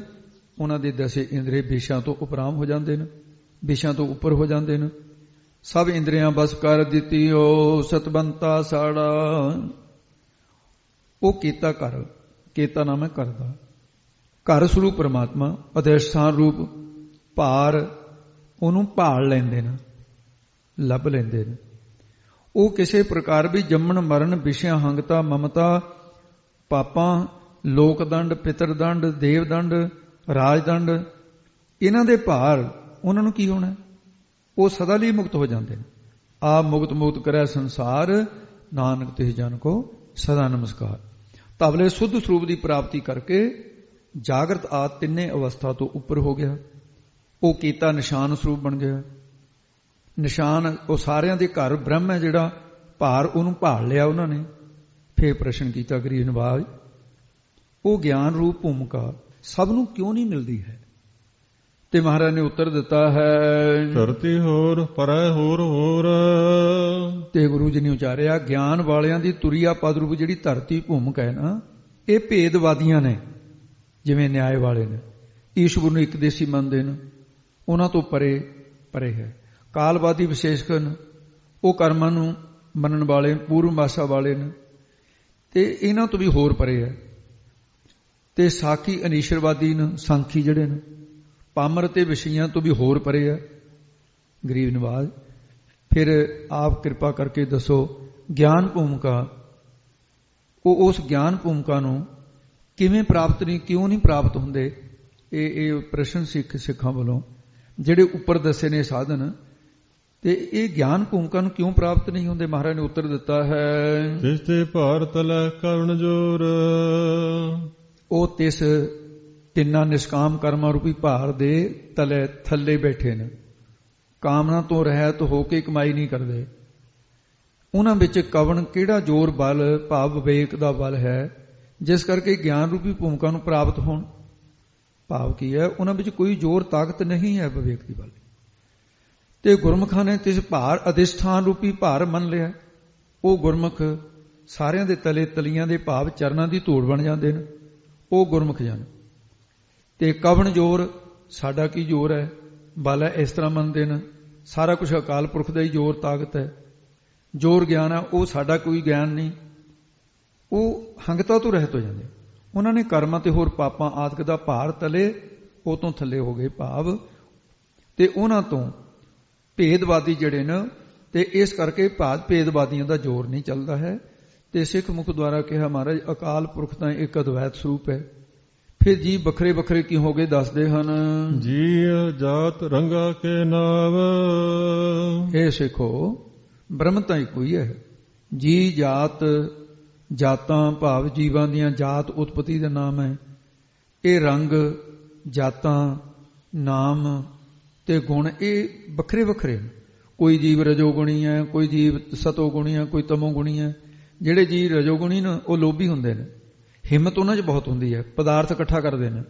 ਜਿਹੜੇ ਸਤੋਗੁਣੀ ਹੁੰਦੇ ਨੇ ਉਹਨਾਂ ਦੇ ਅੰਦਰ ਵਡਿਆਈ ਦੀ ਇੱਛਾ ਹੁੰਦੀ ਹੈ, ਉਹ ਨਰਮਤਾਈ ਦੇ ਵਿੱਚ ਰਹਿੰਦੇ ਨੇ, ਨਿਮਰਤਾ ਵਿੱਚ ਰਹਿੰਦੇ, ਰਿੱਧੀਆਂ ਸਿੱਧੀਆਂ ਚਾਹੁੰਦੇ ਨੇ। ਜਿਹੜੇ ਤਮੋਗੁਣੀ ਨੇ ਭੁੱਖੇ ਰਹਿੰਦੇ ਨੇ, ਜਲ ਧਾਰੇ ਕਰਦੇ ਨੇ, ਧੂਣੀਆਂ ਤਾਪਦੇ ਨੇ, ਵਰਤ ਰੱਖਦੇ ਨੇ, ਵਡਿਆਈ ਚਾਹੁੰਦੇ ਨੇ। ਪਰ ਕ੍ਰੋਧੀ ਹੋਣ ਕਰਕੇ ਕਿਸੇ ਨੂੰ ਵਰ, ਕਿਸੇ ਨੂੰ ਸ਼ਰਾਬ। ਤਮੋਗੁਣੀ ਦੇ ਵਿੱਚ ਕਾਮ ਕ੍ਰੋਧ ਵੱਧ ਜਾਂਦਾ, ਬਹੁਲਤਾ ਹੋ ਜਾਂਦੀ ਹੈ। ਇਸ ਕਰਕੇ ਜਿਹੜੇ 3 ਪ੍ਰਕਾਰ ਦੇ ਜੀਵਨ ਸੁਭਾਅ ਕਰਕੇ ਕੋਈ ਉੱਤਮ, ਕੋਈ ਮੱਧਮ ਤੇ ਕੋਈ ਕਨਿਸ਼ਟ ਹੈ ਅਤੇ ਕੋਈ ਅਧਮ ਹੈ। ਇਹ ਰੰਗਾਂ ਭਾਵ ਗੁਣਾਂ ਦੇ ਕੀਏ ਕਰਕੇ ਨਾਮ ਨਾਮਾ ਕਰਕੇ ਪਏ ਹੋਏ ਨੇ। ਤਮੋਗੁਣੀ ਜਿਹੜੇ ਨੇ ਉਹਨੂੰ ਕ੍ਰੋਧੀ ਕਿਹਾ ਜਾਂਦਾ ਹੈ, ਜਿਹੜੇ ਰਜੋਗੁਣੀ ਨੇ ਉਹਨਾਂ ਨੂੰ ਚੰਚਲ ਕਿਹਾ ਜਾਂਦਾ ਹੈ, ਜਿਹੜੇ ਸਤੋਗੁਣੀ ਨੂੰ ਸਤਵਾਦੀ ਕਿਹਾ ਜਾਂਦਾ ਹੈ। ਪਰਮਾਤਮਾ ਦੀ ਜੋਤ ਸਭਨਾਂ ਦੇ ਵਿੱਚ ਇੱਕ ਹੈ, ਪਰ ਅੰਤਸ਼ਕਰਨਾਂ ਦੇ ਸੁਭਾਅ ਵੱਖਰੇ ਵੱਖਰੇ ਹੋਣ ਕਰਕੇ ਵੱਖਰੇ ਨੇ। ਫਿਰ ਪ੍ਰਸ਼ਨ ਕੀਤਾ ਗਰੀਬ ਨਿਵਾਸ ਸਤਿਗੁਰੂ ਜੀ ਆਪ ਕਥਨ ਕਰੋ, ਤੇ ਜੋ ਆਪ ਜੀ ਨੇ ਕਥਨ ਕੀਤਾ ਹੈ ਤੇ ਇਸ ਦੇ ਵਿੱਚ ਕੋਈ ਹੋਰ ਪ੍ਰਕਾਰ ਵੀ ਕਿਹਾ ਉਹ ਵੀ ਆਪ ਕਿਰਪਾ ਕਰਕੇ ਦੱਸੋ। ਸਭਨਾ ਲਿਖਿਆ ਬੁੜੀ ਕਲਾਮ, ਤੇ ਸਭਨਾ ਸਾਰਿਆਂ ਤਤ ਵੇਤਿਆਂ ਨੇ ਭਾਈ ਸ਼ਾਸਤਰਾਂ 'ਚ ਇਹੀ ਲਿਖਣਾ ਕੀਤਾ। ਤੇ ਪ੍ਰਸ਼ਨ ਕੀ ਸਾਰਿਆਂ ਵਿੱਚ ਕੀ ਕਿਹਾ, ਕਿਸੇ ਦਾ ਪ੍ਰਮਾਣ ਦਿਓ।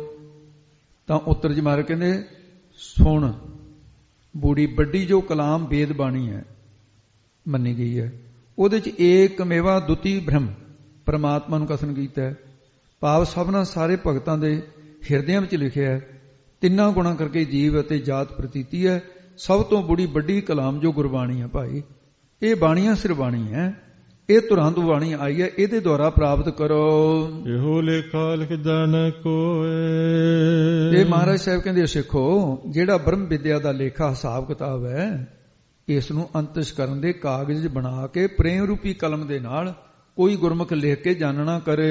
ਲੇਖਾ ਲਿਖਿਆ ਕੀਤਾ ਹੋਏ। ਜਿਨ੍ਹਾਂ ਗੁਰਮੁਖਾਂ ਨੇ ਬ੍ਰਹਮ ਵਿਦਿਆ ਦੀ ਵਿਚਾਰ, ਬ੍ਰਹਮ ਗਿਆਨ ਦੇ ਵਿਚਾਰ ਰੂਪੀ ਲੇਖ ਨੂੰ ਪ੍ਰੇਮ ਰੂਪੀ ਕਲਮ ਨਾਲ ਹਿਰਦੇ ਰੂਪੀ ਕਾਗਜ਼ ਤੇ ਲਿਖਿਆ, ਉਹ ਸੰਸਾਰ ਵਿੱਚ ਕੀਤਾ ਨਿਸ਼ਾਨ ਰੂਪ ਹੋ ਗਏ।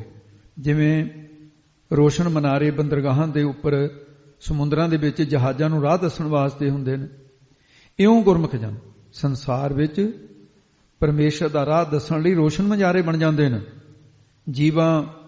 ਜੀਵਨ ਰੂਪ ਜਹਾਜ਼ ਸਮੁੰਦਰ ਦੇ ਵਿੱਚ ਉਹ ਤਤ ਵੇਤਿਆਂ ਦਾ ਜੀਵਨ ਰੋਸ਼ਨ ਮਰਾਏ ਸੇਧ ਲੈ ਕੇ ਪਾਰ ਮੁਕਤੀ ਦੇ ਕਿਨਾਰੇ ਲੱਗ ਜਾਂਦੇ ਨੇ।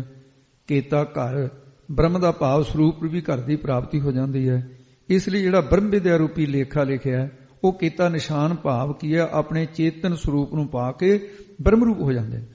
ਉਹ ਬ੍ਰਹਮ ਗਿਆਨੀ ਆਪ ਪਰਮੇਸ਼ਰ ਦੀ ਇਹ ਪ੍ਰਾਪਤੀ ਹੋ ਜਾਂਦੀ ਹੈ। ਉਹਨਾਂ ਨੂੰ ਇਸ ਅਵਸਥਾ ਚਲੇ ਜਾਂਦੇ ਨੇ ਕਿ ਬ੍ਰਹਮ ਗਿਆਨੀ ਆਪ ਪਰਮੇਸ਼ਰ ਰੂਪ ਹੈ। ਤਕਬੀਰ ਤੂੰ ਕਰਤਾ ਤੂੰ ਹੁਆ ਮੁਝ ਵੇ ਰਹਾ ਨਾ ਹੋ।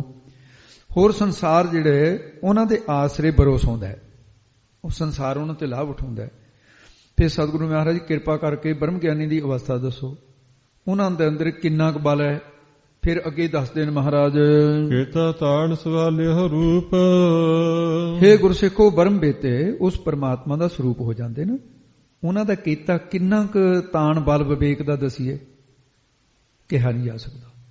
ਜਿਹੜੀ ਉਹਨਾਂ ਦੇ ਅੰਦਰ ਸਵਾਲਿਓ ਸੁੰਦਰ ਸਤ ਚੇਤਨ ਆਨੰਦ ਰੂਪ ਸਰੂਪ ਦੀ ਪ੍ਰਾਪਤੀ ਹੋਈ ਹੈ, ਤੇ ਉਹਦੀ ਸਿਫਤ ਕਿੰਨੀ ਕੁ ਕਰੀਏ, ਕੀ ਕਰੀਏ, ਕਿੰਨਾ ਕੁ ਸਵਾਲਿਓ ਸਵਾਰ ਕੇ ਅਸੀਂ ਕਥਨ ਕਰੀਏ, ਕਿੰਨੀ ਕੁ ਉਹਨਾਂ ਦੀ ਸ਼ੋਭਾ ਕਥਨ ਕਰੀਏ। ਭਾਵ ਕੀ ਹੈ, ਕਥਨ ਨਹੀਂ ਕੀਤੀ ਜਾ ਸਕਦੀ ਹੈ। ਕੀਤੀ ਦਾਤ ਜਾਣੈ ਕੌਣ ਕੂਤ। ਬ੍ਰਹਮ ਗਿਆਨੀ ਦੀ ਕੀਤੀ ਕਿੰਨੀ ਬ੍ਰਹਮ ਵਿਦਿਆ ਦੀ ਦਾਤ ਆਪਣੇ ਅਧਿਕਾਰੀਆਂ ਨੂੰ ਦੇ ਕੇ ਉਹਨਾਂ ਨੇ ਨਿਵਾਜ ਦਿੱਤਾ ਹੈ। ਇਸ ਦਾਤ ਨੂੰ ਕੌਣ ਕਿਹੜਾ ਕੂਤ ਹਿਸਾਬੀ ਹੈ, ਜਿਹੜਾ ਕੂਤ ਕੁਬਤ ਬਲ ਵਾਲਾ ਤਾਕਤ ਵਾਲਾ ਹੈ, ਜਿਹੜਾ ਜਾਣ ਕੇ ਸਕੇ। ਭਾਵ ਕਹੀ ਨਹੀਂ ਜਾ ਸਕਦੀ ਹੈ। ਫਿਰ ਪ੍ਰਸ਼ਨ ਕੀਤਾ ਸਿੱਖਾਂ ਨੇ ਸਤਿਗੁਰੂ ਉਹਨਾਂ ਬ੍ਰਹਮ ਵੇਤਿਆਂ ਦੀ ਕਿਹੜੀ ਜੁਗਤੀ ਅਪਣਾਈ ਹੋਈ ਆ, ਉਹਨਾਂ ਨੇ ਉਹ ਦੱਸਦੇ ਨੇ। ਕੀਤਾ ਪਸਾਓ ਏਕੋ ਕਵਾਓ। ਹੁਣ ਉੱਤਰ ਦਿੱਤਾ ਮਹਾਰਾਜ ਨੇ, ਉਹਨਾਂ ਨੇ ਜੁਗਤੀ ਦਾ ਪਸਾਰਾ ਇੱਕ ਕਵਾਓ, ਬਾਕ ਦਾ ਹੀ ਕੀਤਾ ਹੈ। ਉਹ ਬਾਕ ਓੰਕਾਰ, ਇੱਕ ਓੰਕਾਰ ਭਗਤੀ, ਉਹਦੀ ਇੱਕ ਓੰਕਾਰ ਦੀ ਭਗਤੀ ਕਮਾਈ ਕਰਕੇ ਸਾਰੀਆਂ ਜੁਗਤੀਆਂ ਦਾ ਪਸਾਰਾ ਕੀਤਾ ਹੈ। ਇੱਕ ਓੰਕਾਰ ਦਾ ਜਾਪ ਕੀਤਾ ਜੈਸਾ ਓੰਕਾਰ ਆਦ ਮੈਂ ਜਾਨਾ, ਲਿਖਰ ਮੇਟੇ ਤਾਹੇ ਨ ਮਾਨਾ। ਓੰਕਾਰ ਆਦ ਕਥਨੀ ਅਨਾਦ ਸ੍ਰੀ ਦਸਨ। ਇੱਕ ਓੰਕਾਰ ਅਕਾਲ ਪੁਰਖ ਦਾ ਨਾਮ, ਮੂਲ ਮੰਤਰ ਵਾਹਿਗੁਰੂ ਗੁਰੂ ਮੰਤਰ, ਇਹਦਾ ਜਾਪ ਕਰਕੇ ਸਾਧਨਾ ਦਾ ਪਸਾਰਾ ਕੀਤਾ ਹੈ। ਤੇਤੇ ਹੋਏ ਲਖ ਦਰਿਆਓ, ਗੁਰਮੁਖ ਜਨ ਤਿਸ ਉਸ ਓੰਕਾਰ ਦੀ ਉਪਾਸਨਾ ਕਰਕੇ ਪਰਮਾਤਮਾ ਤੇ ਕੀ ਦੇ ਲਖ ਸਰੂਪ ਨੂੰ ਪਾ ਕੇ ਦਰਿਆਓ ਦਰਬੀਭੂਤ ਹੋਏ, ਦਰਿਆ ਵਾਂਗੂ ਢਲੇ ਨੇ, ਨਿਰਮਲ ਰਹਿੰਦੇ ਨੇ। ਤੇ ਭਾਵ ਤਰਸ ਕਰਕੇ ਪਰਮੇਸ਼ਰ ਦੇ ਨਾਮ ਦੀ ਲਗਨ ਹੋਰਨਾਂ ਨੂੰ ਲਗਾਉਂਦੇ ਨੇ, ਉਹਨਾਂ ਤੇ ਤਰਸ ਕਰਕੇ। ਲੱਖਾਂ ਦਰਿਆਓ ਦਰਿਆ ਰੂਪ ਉਸ ਵਾਹਿਗੁਰੂ ਨੇ ਪੈਦਾ ਕੀਤੇ। ਬ੍ਰਹਮ ਗਿਆਨੀ ਉਲਟ ਕੇ ਉਸ ਵਾਹਿਗੁਰੂ ਦੇ ਵਿੱਚ ਅਭੇਦ ਹੋ ਜਾਂਦੇ ਨੇ।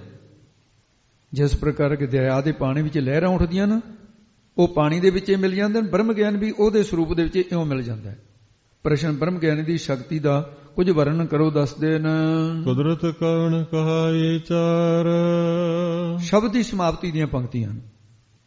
ਗੁਰਸਿੱਖੋ, ਬ੍ਰਹਮ ਬੇਤਿਆਂ ਦੇ ਅੰਦਰ ਕੁਦਰਤ ਸ਼ਕਤੀ ਕਿੰਨੀ ਕੁ ਹੈ, ਉਸ ਦੀ ਕਵਣ ਕਿਹੜੀ ਵਿਚਾਰ ਦਸੀਏ, ਉਸ ਦੀ ਤਾਂ ਵਿਆਖਿਆ ਨਹੀਂ ਹੋ ਸਕਦੀ, ਉਹ ਅਕਥਨੀ ਹੋ ਜਾਂਦਾ ਹੈ। ਵਾਰ ਨਾ ਜਾਵਾ ਏਕ ਵਾਰ, ਉਹਨਾਂ ਬ੍ਰਹਮ ਗਿਆਨੀਆਂ ਦਾ ਇੱਕ ਕੀ ਇੱਕ ਵਾਰ ਕੀ ਰੋਮ ਵੀ ਵਾਰਿਆ ਵਰਣਨ ਕਥਨ ਨਹੀਂ ਕੀਤਾ ਜਾ ਸਕਦਾ, ਕਿਉਂਕਿ ਇੱਕ ਵਾਰ ਉਹਨਾਂ ਦੀ ਸ਼ਰਨ ਵਿੱਚ ਆ ਜਾਂਦਾ ਜਿਹੜਾ ਜੀਵ, ਉਹ ਬਾਰ-ਬਾਰ ਜੂਨਾਂ ਵਿੱਚ ਨਹੀਂ ਜਾਂਦਾ ਹੈ। ਜੋ ਤੁਧ ਭਾਵੈ ਸਾਈ ਭਲੀ ਕਾਰ। ਹੁਣ ਕਹਿੰਦੇ ਨੇ ਅਧਿਕਾਰੀ ਗੁਰਸਿੱਖੋ, ਜਿਹੜੀ ਕਾਰ ਕਿਰਤ ਕਮਾਈ ਤੁਹਾਨੂੰ ਚੰਗੀ ਲੱਗਦੀ ਹੈ ਉਹ ਕਰੋ। ਭਾਵ ਜੇਕਰ ਤੁਹਾਡਾ ਮਨ ਪਾਪਾਂ ਦੇ ਵਿੱਚ ਹੈ, ਵਿਕਾਰਾਂ ਦੇ ਵਿੱਚ, ਫੁਰਨਿਆਂ ਦੇ ਵਿੱਚ ਹੈ, ਤਾਂ ਨਿਸ਼ਕਾਮ ਕਰਮ ਕਰੋ। ਸੇਵਾ ਕਰਤ ਹੋਏ ਨਿਕਾਮੀ, ਫਿਰ ਕਾਮਨਾ ਨਾ ਰੱਖੋ, ਸੇਵਾ ਕਰੋ, ਕਿਉਂਕਿ ਇਹ ਜੇ ਮਨ ਮੈਲਾ ਹੈ, ਇਹਦੀ ਮੈਲ ਨਿਸ਼ਕਾਮ ਸੇਵਾ ਦੇ ਨਾਲ ਲਹੂਗੀ। ਜੇ ਮਨ ਚੰਚਲਤਾਈ ਦੇ ਵਿੱਚ ਹੈ, ਕਹਿੰਦੇ ਗੁਰਸਿੱਖੋ, ਫਿਰ ਉਪਾਸਨਾ ਕਰੋ, ਜਾਨੀ ਭਗਤੀ ਕਰੋ। ਜੇ ਭਗਤੀ ਕਰਕੇ ਮਨ ਇੱਕ ਸਰੂਪ ਹੋ ਗਿਆ, ਫਿਰ ਤਤ ਤੂੰ ਪਦ ਦਾ ਸੰਸ਼ੋਧਨ ਕਰੋ। ਜੀਵੀ ਈਸ਼ ਦੀ ਏਕਤਾ ਅਭਿਆਸ ਜਿਹੜਾ ਬ੍ਰਹਮ ਗਿਆਨ ਦੇ ਵਿੱਚ ਆਨੰਦ ਮਾਣੋ, ਉਹਦੇ ਚ ਇਸਤਤ ਹੋਵੋ। ਤੁਸੀਂ ਆਪਣੀ ਅਵਸਥਾ ਦੁਆਰਾ ਆਪ ਅਧਿਕਾਰ ਦੇਖੋ, ਤੁਹਾਨੂੰ ਕੀ ਕਰਨਾ ਚਾਹੀਦਾ ਹੈ। ਆਪਣੀ ਵਸਤ ਤੂੰ ਆਪ ਪਛਾਣ, ਜੋ ਤੁਹਾਨੂੰ ਪਾਉਂਦੀ ਹੈ, ਚੰਗੀ ਲੱਗਦੀ ਹੈ, ਉਸੇ ਢੰਗ ਨਾਲ ਕਰੋ। ਤੂੰ ਸਦਾ ਸਲਾਮਤ ਨਿਰੰਕਾਰ। ਤੇ ਹੁਣ ਅਖੀਰਲੀ ਤੁਕ ਹੈ, ਤੂੰ ਤੋਏ ਪਦ ਦਾ ਲੱਖ ਅਰਥ ਕੀ ਹੈ? ਜੀਵ। ਇਹ ਜੀਵ ਦਾ ਲਖਾਇਕ ਹੈ ਜੋ ਤੂੰ ਪਦ ਹੈ। ਸਲਾਮਤ ਤਤ ਪਦ ਦਾ ਲੱਖ ਅਰਥ ਕੀ ਹੈ? ਈਸ਼ਵਰ। ਇਹ ਈਸ਼ਵਰ ਦਾ ਨਾਮ ਹੈ। ਨਿਰੰਕਾਰ ਸੁੱਧ ਸਰੂਪ ਬ੍ਰਹਮ ਦਾ ਅਸੀਂ ਨਾਮ ਹੈ। ਤਤਵ ਅਸੀਂ ਤਤਪਦ ਈਸ਼ ਜੀਵ ਤੁਮ ਅਸਪਦ ਬ੍ਰਹਮ ਕਹਾਵੈ, ਮਾਇਆ ਕੇ ਜੇ ਭੇਦੇ ਏਕੈ ਵੇਦ ਬਤਾਵੈ। ਸ਼ਾਮ ਦੇਵੀ ਸੁਰਤੀ ਹੈ। ਉਹ ਜੀਵ ਅਤੇ ਸਲਾਮਤ ਈਸ਼ਵਰ ਦੋਵੇਂ ਨਿਰੰਕਾਰ ਸੁੱਧ ਸਰੂਪ ਨੇ। ਤੁਸੀਂ ਬਾਅਦ ਚ ਅਰਥ ਦਾ ਤਿਆਗ ਕਰਕੇ ਜੀਵ ਦੇ ਖੱਟ ਵਿਕਾਰ ਤਿਆਗ ਦਿਓ ਤੇ ਈਸ਼ਵਰ ਦੀ ਸਰਬਗਤਾ 6 ਗੁਣ ਤਿਆਗ ਦਿਓ। ਭਾਗ ਤਿਆਗ ਲਕਸ਼ਣਾਂ ਦੁਆਰਾ ਜੋ ਮੈਂ ਇੱਕ ਨਿਰੰਕਾਰ ਨਿਰਜਮ ਆਕਾਰ ਸੁੱਧ ਸਰੂਪ ਬ੍ਰਹਮ ਦਾ ਰੂਪ ਹੀ ਹੈ। ਇਹ ਮਹਾਵਾਕ ਦਾ ਉਚਾਰਨ ਹੈ। ਇਹ ਜਿਹੜਾ ਤਤ ਤੁਮ ਪਦ ਦਾ ਸੰਸ਼ੋਧਨ ਹੈ ਨਾ, ਇਹ ਸੋਏ ਤਤ ਤੁਮ ਪਦ ਦਾ ਸੰਸ਼ੋਧਨ, ਇਹਨੂੰ ਜਿਹੜਾ ਨਖੇਰ ਕੇ ਸਰੂਪ ਵੱਖਰੇ ਵੱਖਰੇ ਦੱਸ ਦੇਣੇ। ਤੋ ਇਸ ਕਰਕੇ ਗਿਆਨ ਦੇ ਪਿੱਛੇ ਜਿਹੜੇ ਸਾਧਨ ਕਹੇ ਸੀ, ਸਰਵਣ ਦੀਆਂ 4 ਪੌੜੀਆਂ, ਤੇ ਉਹਦੇ ਵਿੱਚ ਫਿਰ ਮੰਨਣ ਦੀਆਂ 4 ਪੌੜੀਆਂ। ਸਰਵਣ ਦੀਆਂ 4 ਪੌੜੀਆਂ 'ਚ ਇਹੀ ਸਾਧਨ ਉਹਦੀ ਵਿਆਖਿਆ ਕੀਤੀ, 4 ਪੌੜੀਆਂ ਮੰਨਣ ਦੀ ਵਿਆਖਿਆ ਕੀਤੀ, ਤੇ ਫਿਰ 5 ਪ੍ਰਵਾਨ ਦੇ 'ਚ ਨਿਧਿਆਸਨ ਦਾ ਸਰੂਪ, ਨਿਧਿਆਸਨ ਦਾ ਵਿਸ਼ਾ, ਨਿਧਿਆਸਨ ਦਾ ਫਲ, ਤੇ ਹੁਣ ਤਤ ਤੁਮ ਪਦ ਦਾ ਸੰਸ਼ੋਧਨ ਕੀਤਾ ਹੈ। ਸਰਵਣ ਮੰਨਣ ਨਿਧਿਆਸਨ ਤਤ ਤੁਮ ਪਦ ਦਾ ਸੰਸ਼ੋਧਨ ਕਰਕੇ ਇੱਥੇ ਪੌੜੀ ਸਮਾਪਤ ਕੀਤੀ ਹੈ। ਇਹ ਜਿਹੜੀ 16ਵੀਂ ਪੌੜੀ ਹੈ, ਇਹਦਾ ਸਾਰਾਂਸ਼ ਕੀ ਹੈ? ਇਸ ਪੌੜੀ ਸਤਿਗੁਰੂ ਨੇ ਨਿਧਿਆਸਨ ਦਾ ਵਿਸ਼ਾ, ਨਿਧਿਆਸਨ ਸਾਧਨ, ਨਿਧਿਆਸਨ ਦਾ ਫਲ, ਨਿਧਿਆਸਨ ਦਾ ਸਰੂਪ, ਇੱਕ ਤਾਂ ਇਹ ਕਥਨ ਕੀਤਾ ਹੈ। 7 ਪ੍ਰਸ਼ਨਾਂ ਦੇ ਉੱਤਰ ਇਸ ਪੌੜੀ ਦੇ ਵਿੱਚ ਦਿੱਤੇ ਨੇ। ਜੋਗ ਮਾਰਗ ਤੇ ਖੱਟ ਪ੍ਰਮਾਣਾਂ ਦਾ ਕਥਨ ਕੀਤਾ ਹੈ। ਕਰਤਾ ਪੁਰਖ ਦੇ ਕਰਤੱਵਾਂ ਦਾ ਅੰਤ ਨਹੀਂ ਆਉਂਦਾ, ਇਹ ਕਥਨ ਕੀਤਾ ਹੈ। ਧਰਤੀ ਹੋਰ ਪਰੇ ਤੇ ਹੋਰ ਹੋਰ, ਇਹਦੇ ਵਿੱਚ ਮਹਾਰਾਜ ਨੇ ਕਿਹਾ ਉਹ ਜਿਹੜਾ ਤੁਸੀਂ ਬਲਦ ਮੰਨਿਆ ਜੇ ਧਰਤੀ ਨੂੰ ਚੁੱਕੀ ਬੈਠਾ, ਗਾਂ ਦਾ ਬੱਚਾ ਨਹੀਂ, ਬਲਕਿ ਉਹ ਹੱਡ ਚੰਮਦਾ ਇਹਦਾ ਨਹੀਂ ਬਣਿਆ ਹੋਇਆ, ਉਹ ਪਰਮੇਸ਼ਰ ਦਾ ਬਣਾਇਆ ਹੋਇਆ ਧਰਮ ਰੂਪੀ ਬੈਲ ਹੈ, ਜਿਹੜਾ ਦਇਆ ਦਾ ਪੁੱਤਰ ਹੈ, ਸੰਤੋਖ ਰੂਪੀ ਚਾਰਾ ਚੜਦਾ ਹੈ। ਉਹ ਦੁਆਰਾ ਧਰਤੀ ਸਭ ਸ੍ਰਿਸ਼ਟੀ ਦੀ ਮਰਿਆਦਾ ਟਿਕੀ ਹੋਈ ਹੈ। ਤੇ ਰੰਗਾਂ ਰੰਗਾਂ ਦੇ ਜੀਵ ਜਾਤਾਂ ਦੇ, ਉਹਨਾਂ ਦੇ ਵੱਖਰੇ ਵੱਖਰੇ ਨਾਮ, ਸਾਰਿਆਂ ਦੇ ਮੱਥੇ ਤੇ ਅਗੰਮੀ ਕਲਮ ਪ੍ਰਾਰਬਧ ਰੂਪੀ ਲੇਖ ਲਿਖਿਆ ਹੈ। ਜਿਹੋ ਜੀ ਪ੍ਰਾਰਬਧ ਬਣੀਆਂ ਉਹਦੇ ਅਨੁਸਾਰ ਦੁੱਖ ਸੁੱਖ ਮਿਲਦੇ ਨੇ। ਪਰਮੇਸ਼ਰ ਦੀਆਂ ਬੇਅੰਤ ਦਿੱਤੀਆਂ ਦਾਤਾਂ, ਰੋਜੀ ਆਦਿ ਕੋਈ ਹਿਸਾਬ ਕਿਤਾਬ ਇਹਦਾ ਕਰ ਨਹੀਂ ਸਕਦਾ। ਮਾਇਆ ਰੂਪ ਪੋਸ਼ਾਕ ਪਹਿਨ ਕੇ ਭਾਵ ਮਾਇਆ ਸਬਲ ਹੋ ਕੇ ਇੱਕੋ ਹੀ ਸ਼ਬਦ ਪਾਪ ਫੁਰਨੇ ਦੁਆਰਾ ਸੰਸਾਰ ਰਚ ਦਿੱਤਾ ਹੈ। ਲੱਖਾਂ ਨਦੀਆਂ, ਦਰਿਆ, ਸਮੁੰਦਰ, ਖੰਡ ਬ੍ਰਹਮੰਡ ਪੈਦਾ ਕਰ ਦਿੱਤੇ ਨੇ। ਕਿਸੇ ਵਿੱਚ ਵੀ ਕੋਈ ਸ਼ਕਤੀ ਨਹੀਂ ਕਿ ਪ੍ਰਮਾਤਮਾ ਦੇ ਸਾਰੇ ਗੁਣਾਂ ਦਾ ਵਿਚਾਰ ਕਰ ਸਕੇ। ਉਸ ਦੇ ਇੱਕ ਰੋਮ ਦਾ ਵੀ, ਵਾਹਿਗੁਰੂ ਦੇ ਇੱਕ ਰੋਮ ਦਾ ਵੀ ਕਥਨ ਨਹੀਂ ਕੀਤਾ ਜਾ ਸਕਦਾ। ਇਸ ਪ੍ਰਕਾਰ ਇਹ ਕਹਿਣਾ ਬਣਦਾ ਹੈ ਕਿ ਹੇ ਸਰਵ ਸ਼ਕਤੀਮਾਨ ਵਾਹਿਗੁਰੂ, ਜੋ ਤੈਨੂੰ ਭਾਉਂਦਾ ਹੈ ਤੇ ਉਹੀ ਚੰਗੀ ਸ੍ਰੇਸ਼ਟ ਕਾਰ ਹੈ। ਹੇ ਵਾਹਿਗੁਰੂ, ਤੂੰ ਸਦਾ ਸਲਾਮਤ ਕੀ ਇਸਤਤ ਰੂਪ ਹੈ ਤੇ ਸਦਾ ਰਹਿਣ ਵਾਲਾ ਹੈ। ਜੋ ਤੁਧ ਭਾਵੈ ਸੋ ਭਲਾ, ਸੱਚ ਤੇਰਾ ਭਾਣਾ।